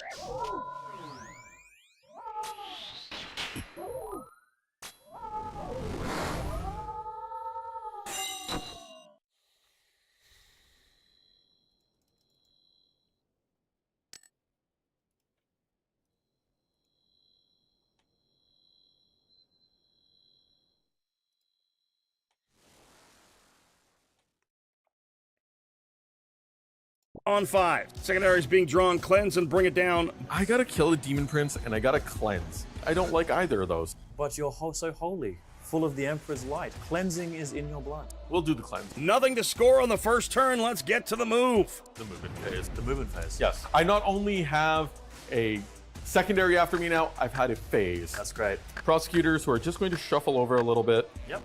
Try and help deny some of that deep striking, because we don't like it.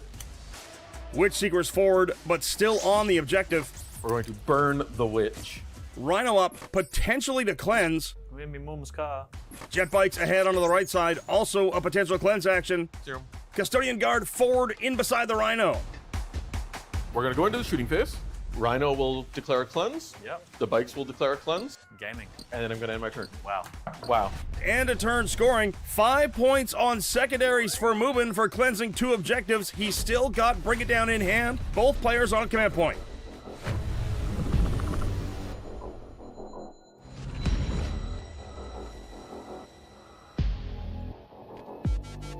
Mubin's turn 1. He's been decently conservative, done some cleanses here and there, keeping things ready to go. I am pretty worried about that rather large custodian brick just sitting in the middle of the table, ready to come forward, out of line of sight. But the Rhino is tapping the terrain feature, and because we are being a little bit generous, there is a portion that my Secateurs will be able to see if they move through their terrain. So we're gonna have to go for it. Start of Aiden's turn 1. He's got Plunder and Center Ground.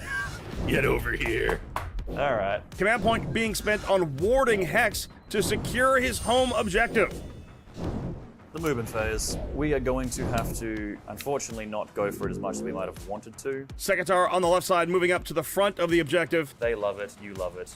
Thanks, I hate it. You actually hate it. Sorcerer on the left with the rubrics move up behind the terrain. And then, using his Oculus Infernum, he will bless the rains down in Africa, blessing this unit of Sekitar robots with +1 ballistic skill. Those blessed Sekitar now moving forward. Terminators hop to the other side of the terrain. Yeehaw. Demon Prince advancing to replace the Terminators with a 16-inch move. Triangle of safety. Ah, yes, a coward. No. Please. Be about your business. Demon Prince advancing to replace the Terminators with a 16-inch move. The Dorito of safety. We are now going to go to the shooting phase. We're going to start by casting some spells. I'm familiar with this. Just 1 or 2. Sorcerer marks by fate the Virtus Praetor jet bikes. He's going to get +1 to hit them with that unit. Temporal Surge being cast on the Terminators. It's an 11. They go zoom. They go zoom. They're going to move 6 inches further to the right side. We are going to Doom Bolt this Rhino. I need this Rhino to have a little less Rhino. Prepare yourself. Say the words. Doom Bolt. And here we go. Okay, it's 5. It's not looking great. No. Channel the warp. Oh, I'm going to channel the warp, right? It fails, but I don't take mortal wound. That's what matters. Same unit now. Destiny's Ruin trying to get rerolls into the Rhino.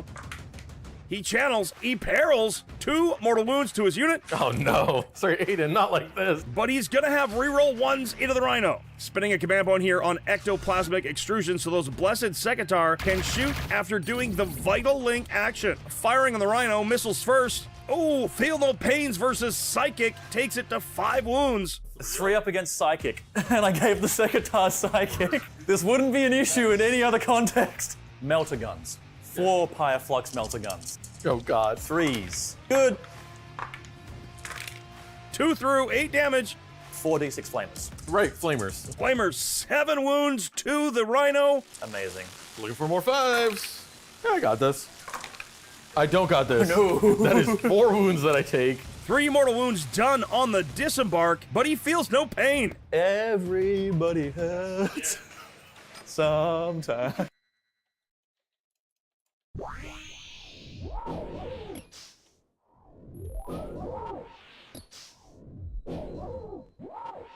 Two, one, mage.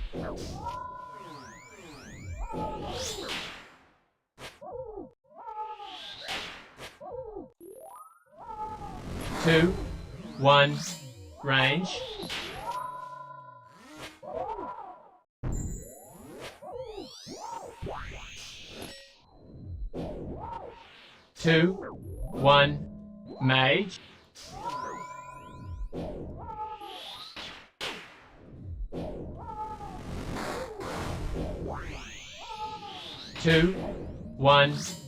mage.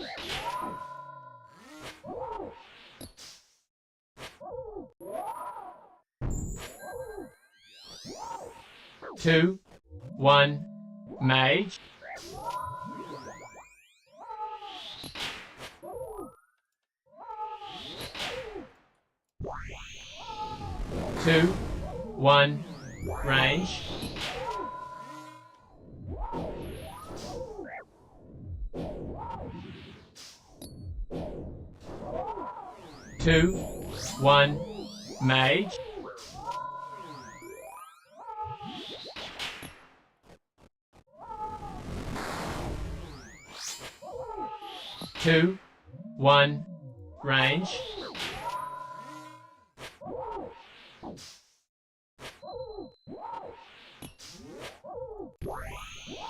Two, one, mage.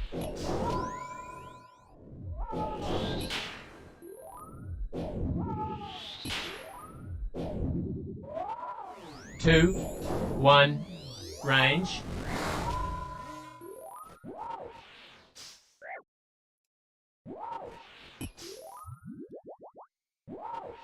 Two, one, mage.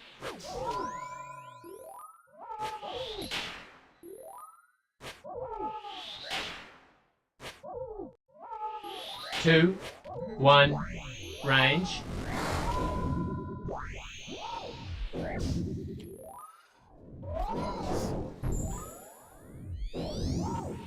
2, 1, mage.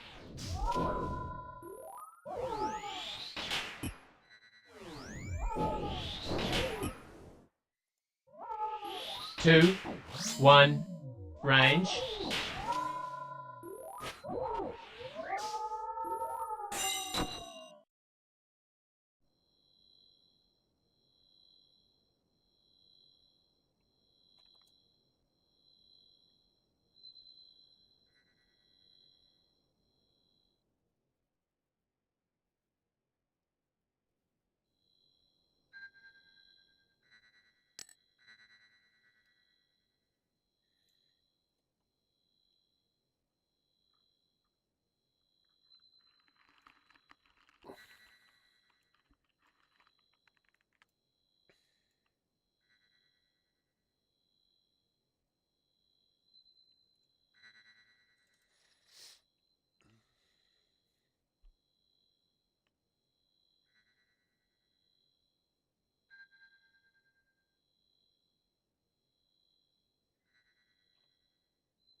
Except for the sisters. No Rhino explosion. It implodes upon itself. Terminator's now splitting fire. The sisters are getting 6 bolters of the Soul Reaper, Hellfire missiles, a Soul Reaper Gaze of Hate, and 4 bolters into the Virtus Praetors. Praetors take 4 damage, 1 bites on a single wound. Yay! Incremental gains. Whee! Fire a Soul Reaper cannon into the girls. Make none of them. Have 6 bolters.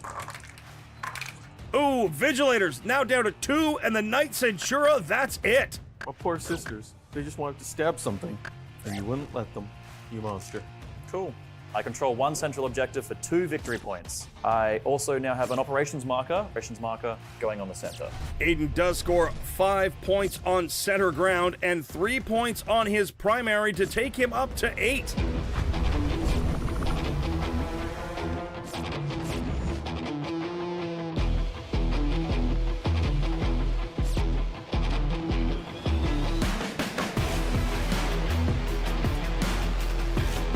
Start of movement's turn 2 now, and yes, that's right, the Kung Fu stays the same. Yes, we know Kung Fu. Critical hits on 5s in combat, his choice, of course, of lethal or sustained. Secondaries are engaged on all fronts and behind enemy lines to add to bring it down. Vigilators have to test Battle Shock. They pass. They are chilling. The Knight Centura is just like, no, that's fine. We got this. Movement holds 1 objective to score 4, takes him up to 9, and puts him in the lead. Onto the movement phase. Allarus Custodian's ingressing in the top of the map. Demon Prince, the Torn Sky, has got a target on his back. Virtus Praetors forward. They've got some shooting and charging options. Vigilators go 14 inches with the advance all the way to the right side of the table. Run, sisters. I know what I'm about to do here. Oh, I know. He knows what he's about to do. The Blade Champion and friends are going to roll for an advance. Oh, yeah. Let's do this. No, not like this, not like this. Oh, don't much like that. Venatari ingressing in the midboard. Oh, mama. Because robots are a problem. That they are. That they are. Prosecutors do a little bit of a shuffle. Just going to protect our home objective.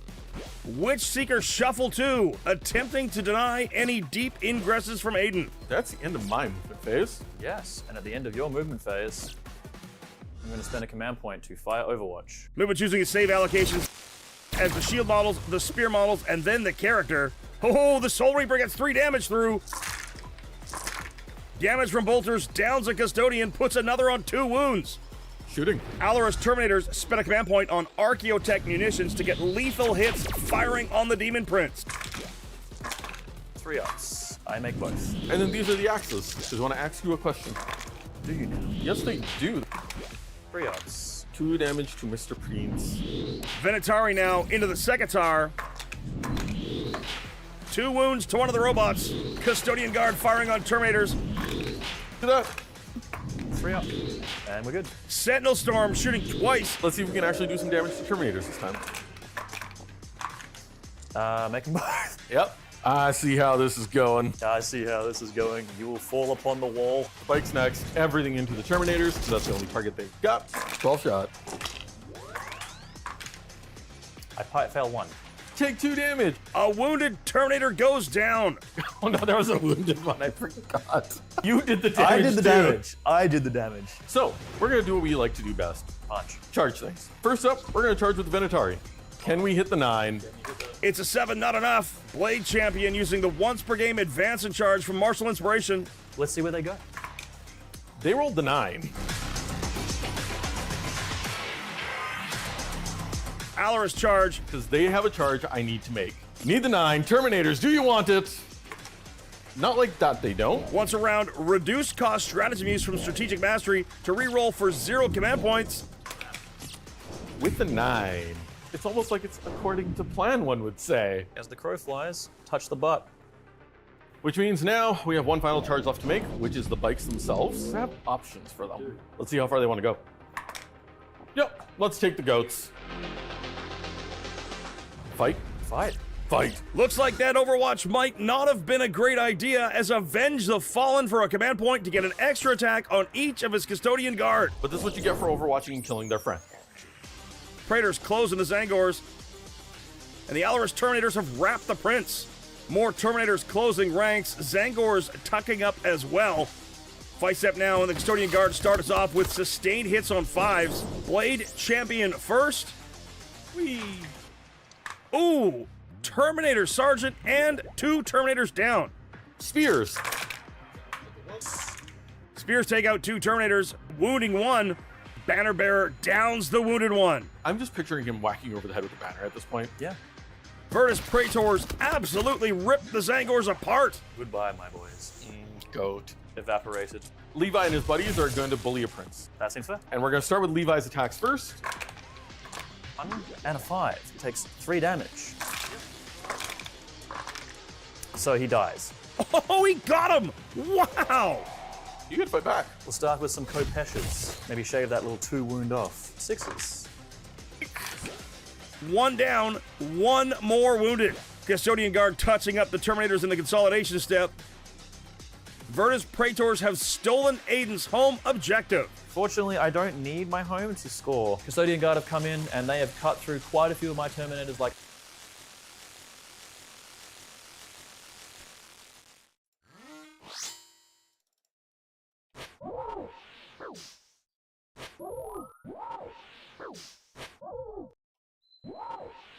Two, one, mage.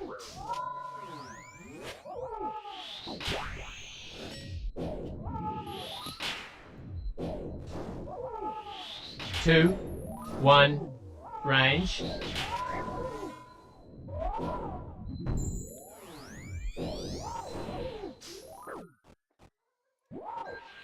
Two, one, mage.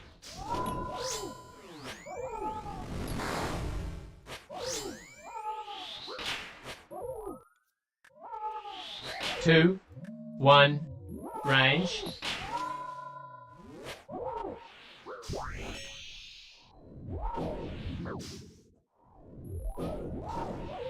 Two, one, mage.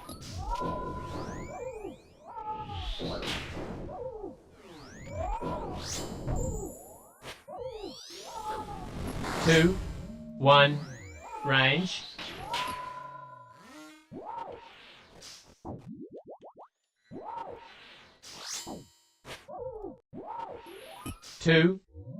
one, mage.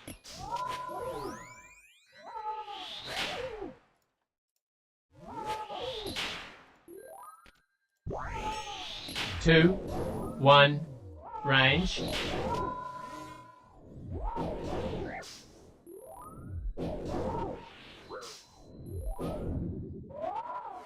Two, one, mage.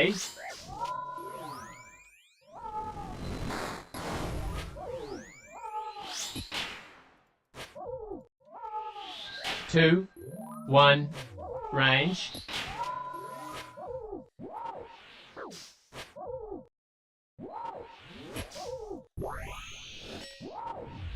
Two, one, mage.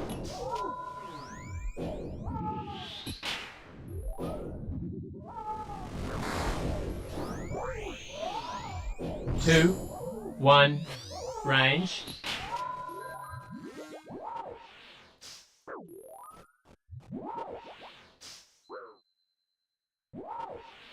Two, one, mage.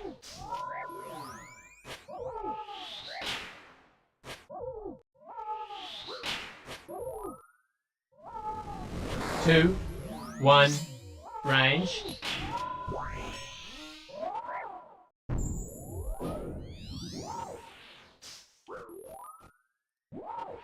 Two, one, mage.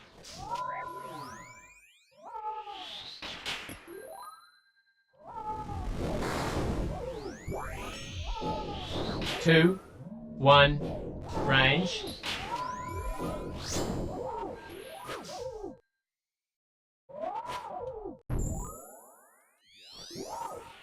Two, one, mage.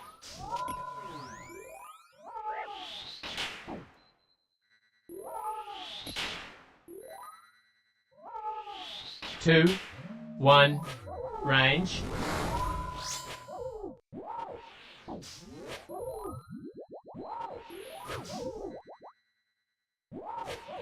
Two, 1 mage,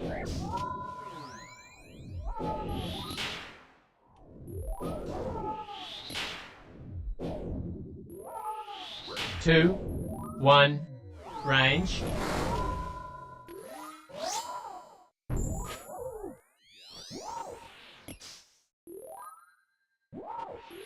2 1 mage,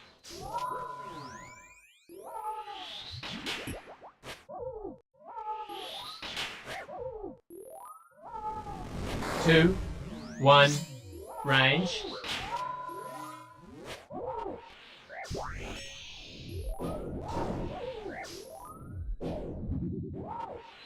2 1 mage,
2, 1, range.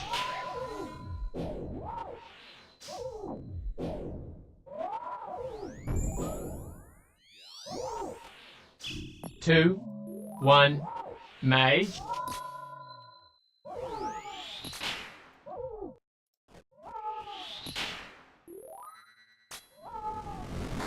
2, 1, range.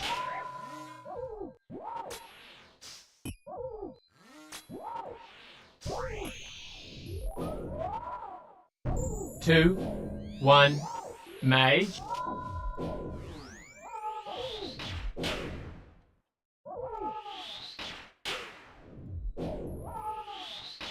2, 1, range.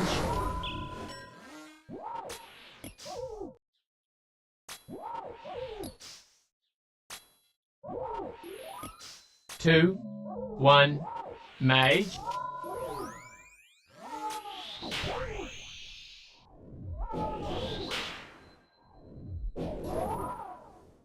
2, 1, range.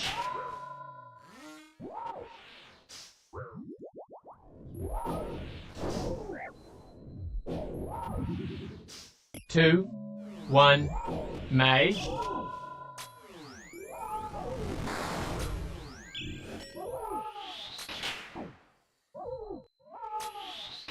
2, 1, range.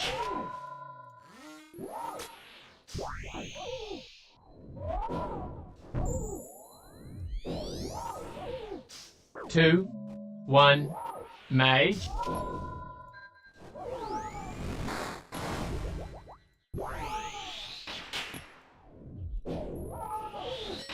2, 1, range.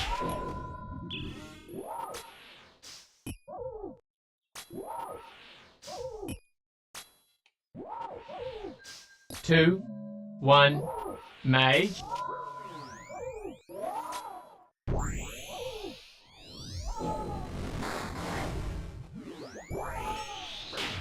2, 1, range.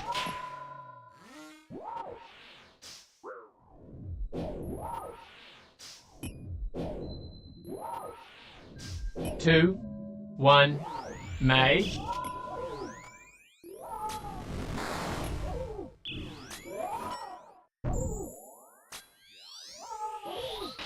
2, 1, range.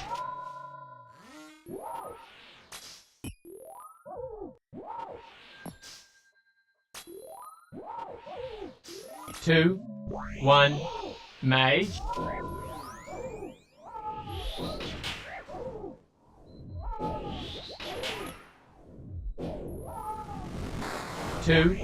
1, range.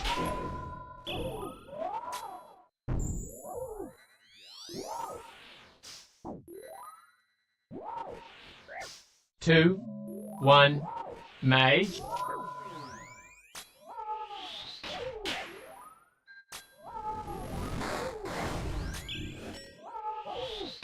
2, 1, range.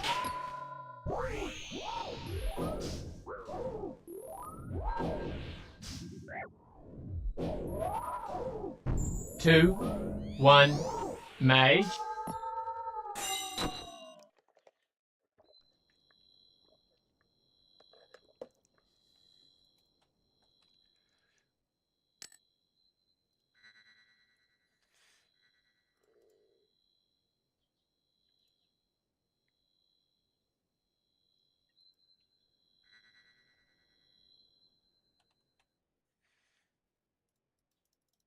'Swiss cheese, Zangors, they were here and then they were gone. I'm hoping that we can get a little bit back on the swing back. In a turn scoring, Movement's going to score 5 for engage at all fronts, 5 on bring it down. He gains 3 for behind enemy lines. Primary sees 3 for a kill and 4 for killing more. That's 7 more primary. Movement jumps out to a 29-8 lead.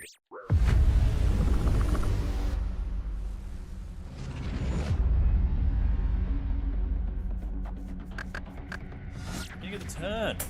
We kind of just got to get in there. If we don't, we lose the game. Defend, stronghold, and assassination pulled. Kill the character. How many wounds is this guy? 6? 7, 8, Why would it be 8? because they're custodians. They're weird like that. He is 7. Thank you. There's a bunch of custodian bikes on your home, sir. Be about your business. Battle shock time. Oh, Terminators have failed. They are quite shooketh. Aiden's going to score 4 points for holding an objective and 4 more for holding a central objective to give him 8 primary, taking him to 16. Let us do things. Let us commit evil. Left side, Sekitar getting the Oculum Blessing again. They're getting a +1 to ballistic skill. Let's go and deal with some pesky Terminators, I think. Hello. We're just going to bring some friends, You like friends. some flamers, Sekitar robots. More Sekitar. Blessed Sekitar now move to that terrain piece of the midboard. They have a mission, an important one that will transcend dimension. I don't like the sound of this. Rubrik's ingressing top of map. He's got some options for shots and potentially charges. Zangor Enlightened in from reserve now.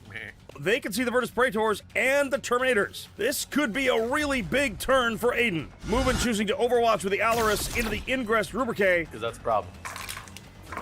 Just a single wound. Oh, that could have been better. The shooting things. We shall cast some spell. Doom bolts. Be doomed. Yep. So shall we channel? We shall. It's 5! Arcane Genetic Alchemy for a command point, and Mubin only takes a single mortal wound on his Custodian Guard. Amazing. Well, one of them dies. Rubrike casting now Destiny's Ruin. Full rerolls hit into the Alaris Terminators. I don't like that. It's so much fun. Twist of Fate cast from the Sorcerer on the left. Extra 2 armor penetration now into the Terminators. Oh boy. Temporal Surge from the Terminators to move an extra D6 or a 6 if he rolls high enough. And he does. Pretty good if you ask me. Yeah, that gets the whole unit onto the objective. Now let's actually shoot some gun. Before we shoot gun, we must commit an action. Plunder. Sekitar again with a command point on Ectoplasmic Extrusion. They're going to action and shoot. Gross, I hate it. Splitting fire with a couple flamers into the Witch Seekers. Everything else going into the Venatari. We'll start with the 2 flamers into the Witch Seekers. Wounding on 2s because I am flowing with magic. So much magic flowing around here. 3 ups, baby. 2 Witch Seekers melt. Venatari getting missiled, melted, and roasted. 1 remains on 2 wounds. Poof. Sorcerer using Twisted Sorceries, that's his once per game ability, to target the Alaris Terminators and all the Rubrike as well. Do drop 4, but we did get 3 lethals and 9 sustains. So you drop 4, but you put 9 back in. Mum said it's my turn, okay? The magic calls to me. Cool, that's a whole lot. 14 saves on your input. Just a casual 14. Quick salad. Sorcerer takes down 2 Alaris Terminators on his own. Squad is wiped. Shield Captain is on 6 wounds left. This is not good. Zangor Enlightened shooting the Shield Captain. 2 wounds left. Sekitar into Virtus Praetors with all the shots. Oh, a squad wipe! What in the HE double hockey sticks is happening? Whoa! Now, this entire Rubric unit is safe to fire everything into this guy. Yep. Sorcerer using Twisted Sorceries as well, his once per game. 24 wounds. Just 24 fours. I've done crazier. Yep. No, not that crazy. That is a dead captain. Goodbye, Alaris Captain. We hardly knew you. This is actually swinging very hard back in my direction. Maybe a little too hard. Maybe I've unlocked a bit of a combo here that might be a little scary. I'm pretty excited about it. This is going from bad to worse right now. I'm running out of a lot of my heavy hitters. I need the Blade Champion and her Custodian Guard to survive, because if they don't, this could be game over already. It's the fight phase. Yep. I'm gonna swing. Terminators tighten up with the Custodian Guard and the Pylon Step. And now I stab. Terminators take 1 Custodian down, and 1 is on a wound remaining. Alrighty then. Fighting back with the remaining Custodian Guard and the Blade Champion. Blade Champion wipes the Terminators. Excellent. Spear going into the remaining Terminator Sorcerer. On a single wound left. The shook guy. Sorcerer bases the Custodian Guard. Blade Champion tags the central objective. If I control the objective, I should get to reroll all wound rolls now, not just ones. And its turn scoring is Assassination for 5 and Plunder for 5. Primary is going to be 2 plus.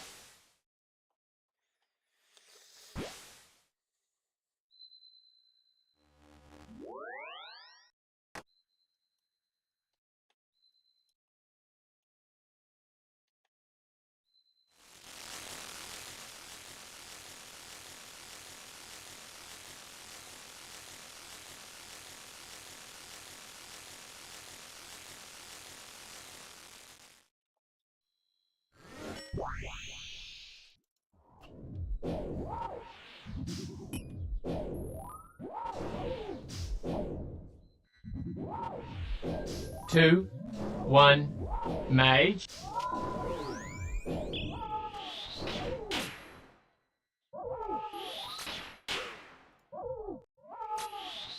2, 1, range.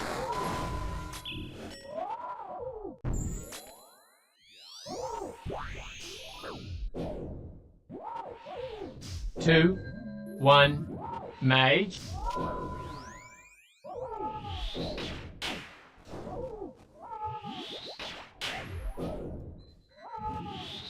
2, 1, range.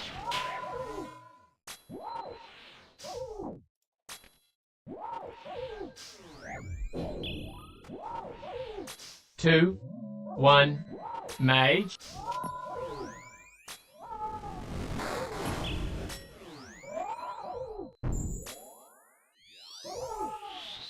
2, 1, range.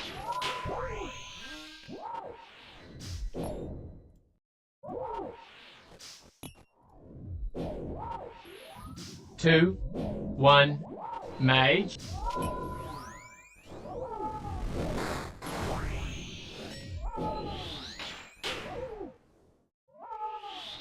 2, 1, range.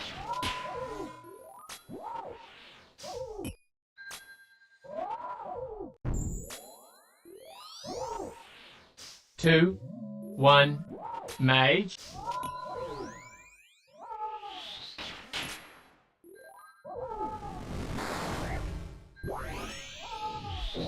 2, 1, range.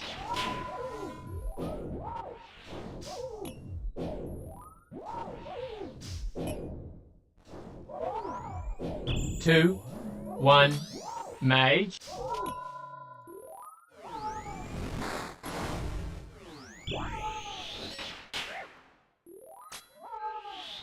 2, 1, range.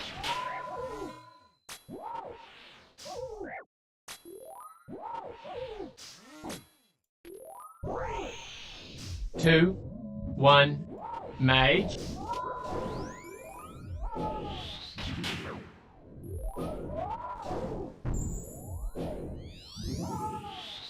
2, 1, range.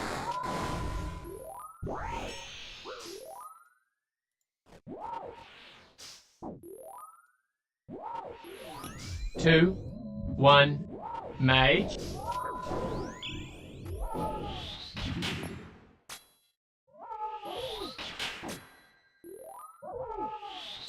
2, 1, range.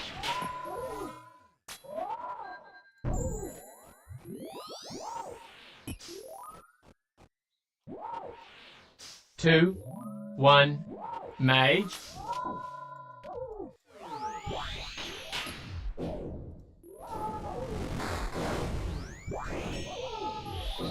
2, 1, range.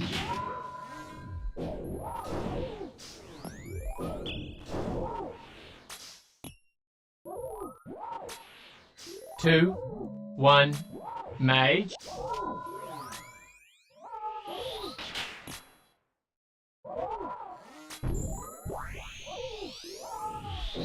2, 1, range.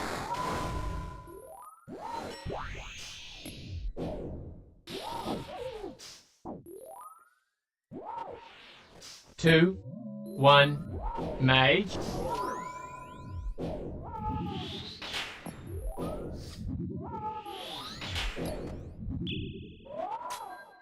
2, 1, range.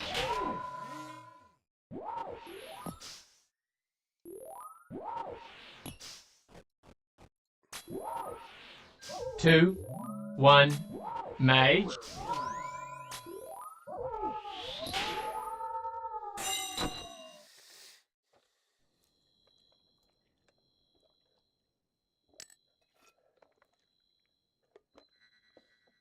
'Damn.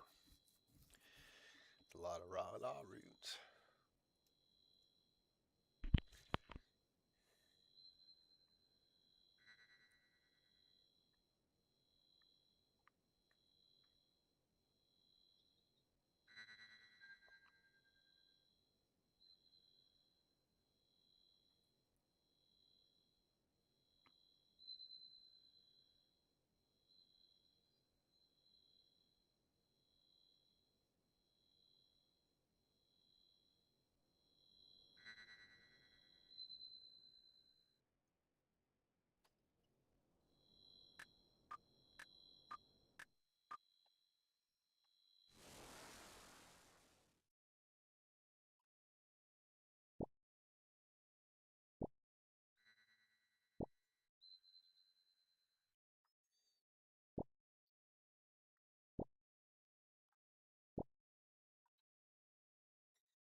2, 1, mage.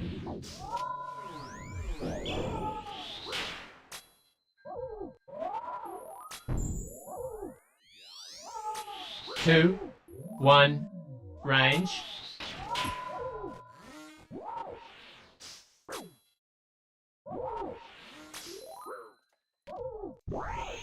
2, 1, mage.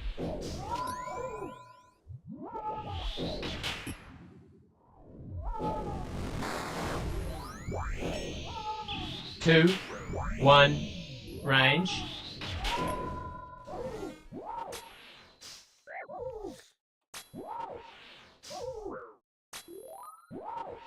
2, 1, mage.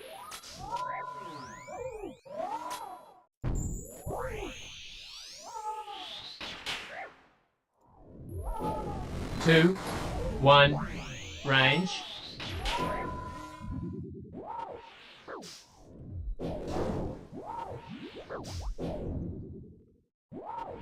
2, 1, mage.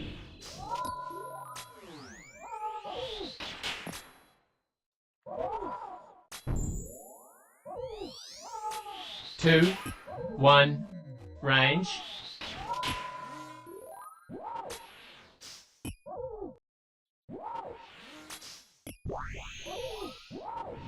2, 1, mage.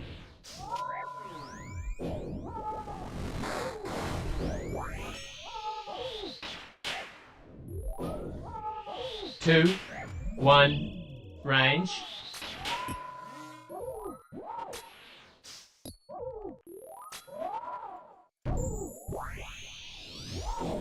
2, 1, mage.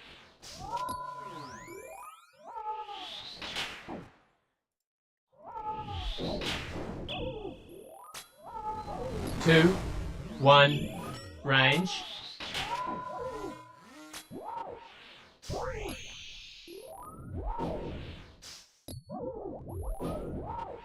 2, 1, mage.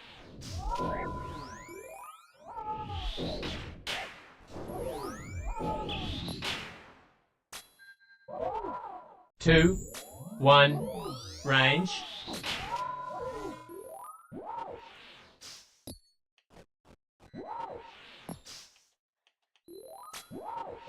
2, 1, mage.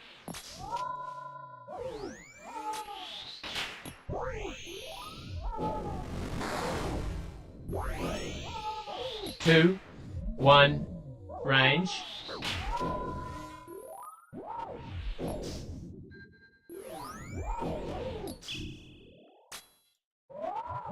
2, 1, mage.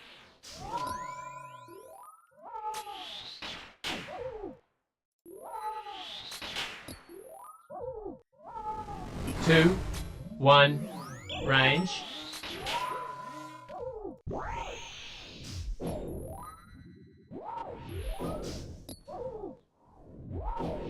2, 1, mage.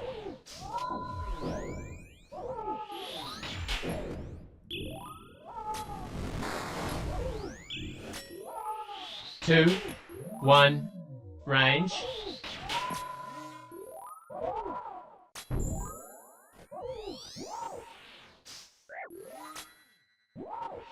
2, 1, mage.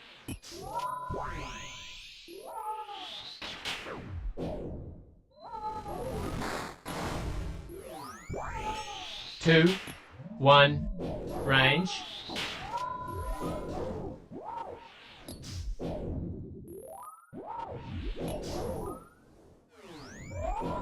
2, 1, mage.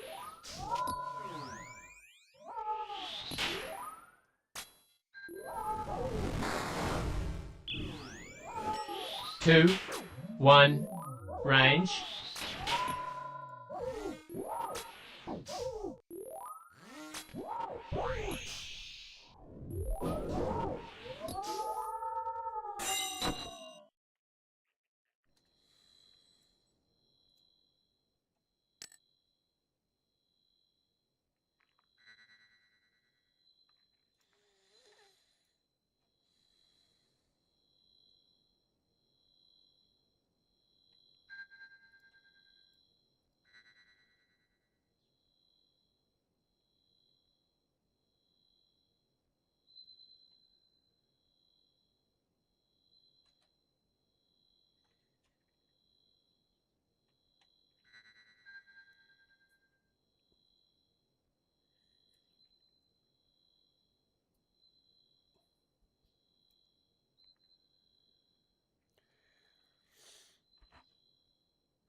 Two, one, mage.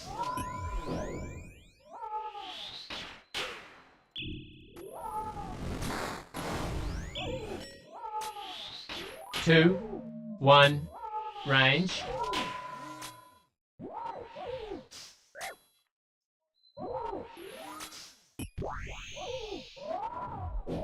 Two, one, mage.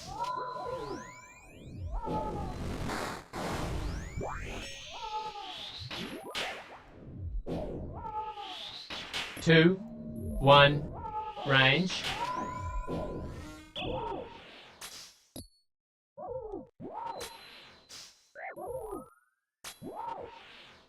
Two, one, mage.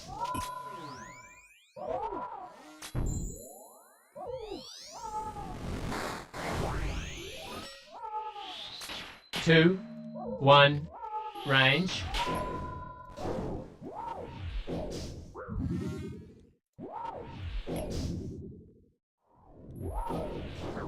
Two, one, mage.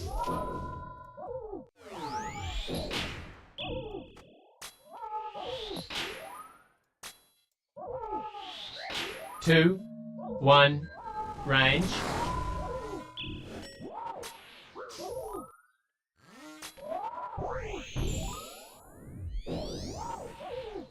Two, one, mage.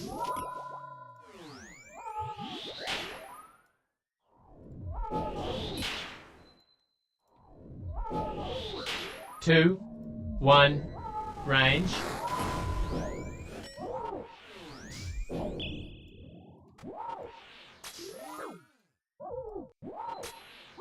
Two, one, mage.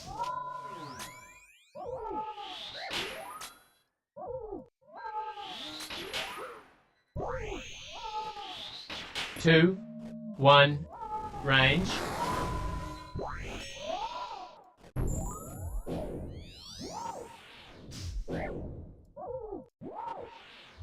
Two, one, mage.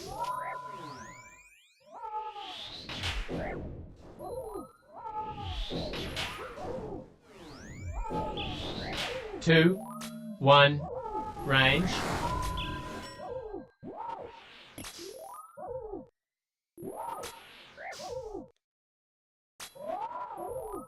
Two, one, mage.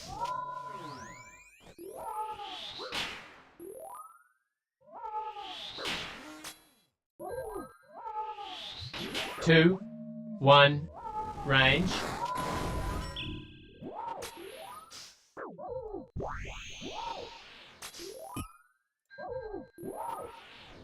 Two, one, mage.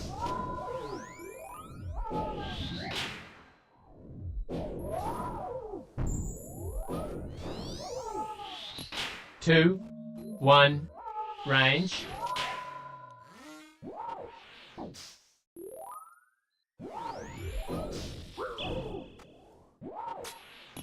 Two, one, mage.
2, 1, mage.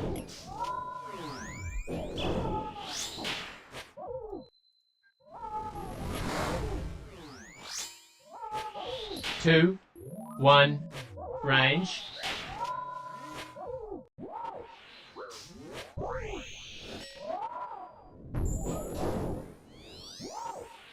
2, 1, mage.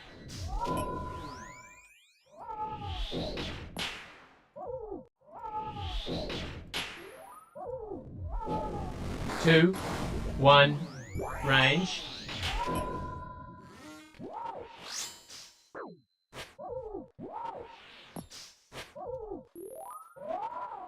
2, 1, mage.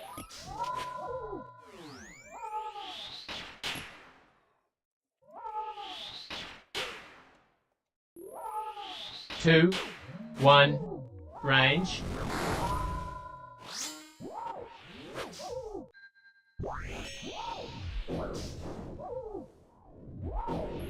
2, 1, mage.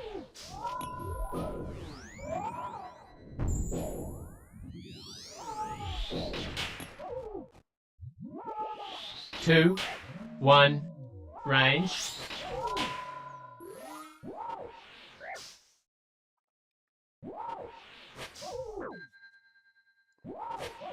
2, 1, mage.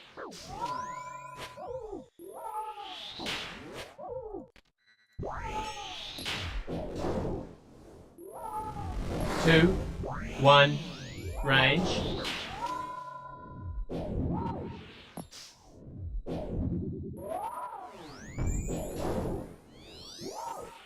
2, 1, mage.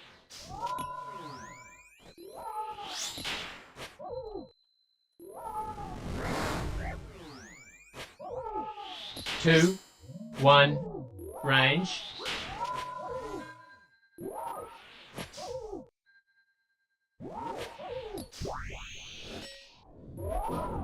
2, 1, mage.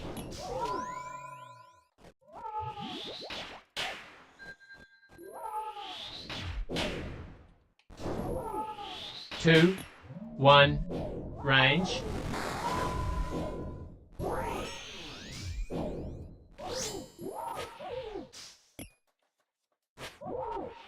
2, 1, mage.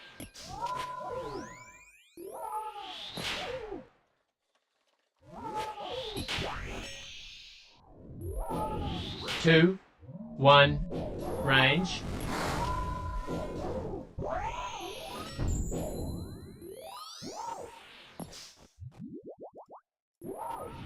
2, 1, mage.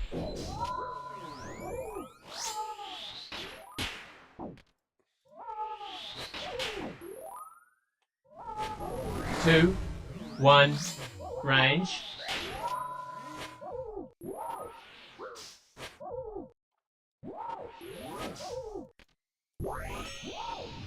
2, 1, mage.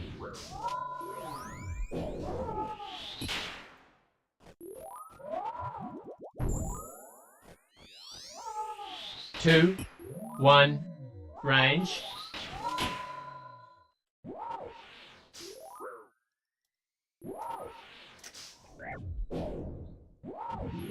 2, 1, mage.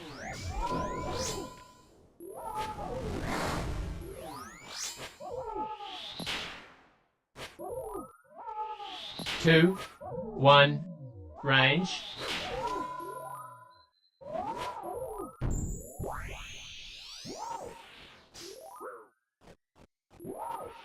2, 1, mage.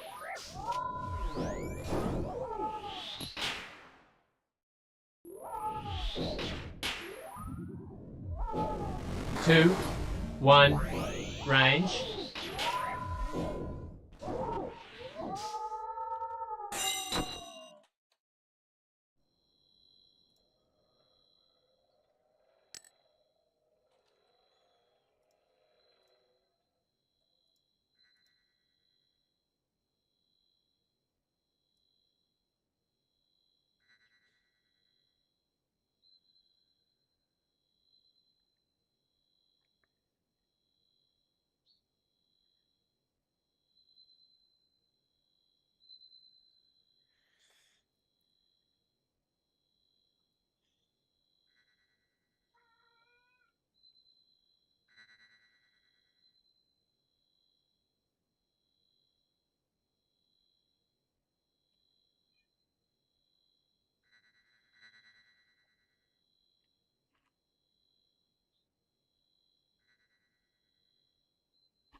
One, two, one, two, H, one, May, one, two,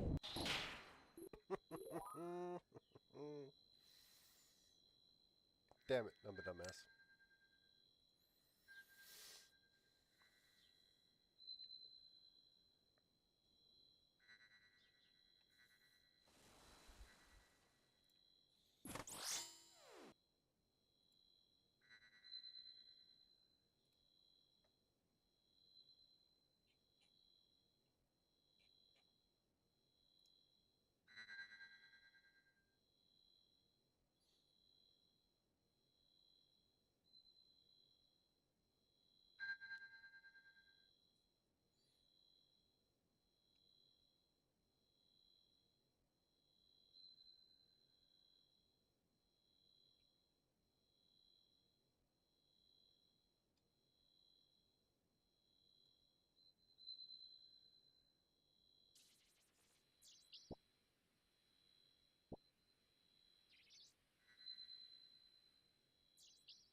May,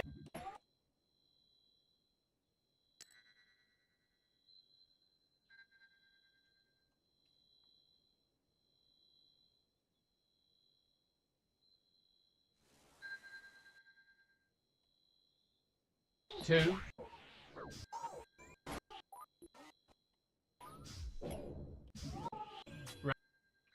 one,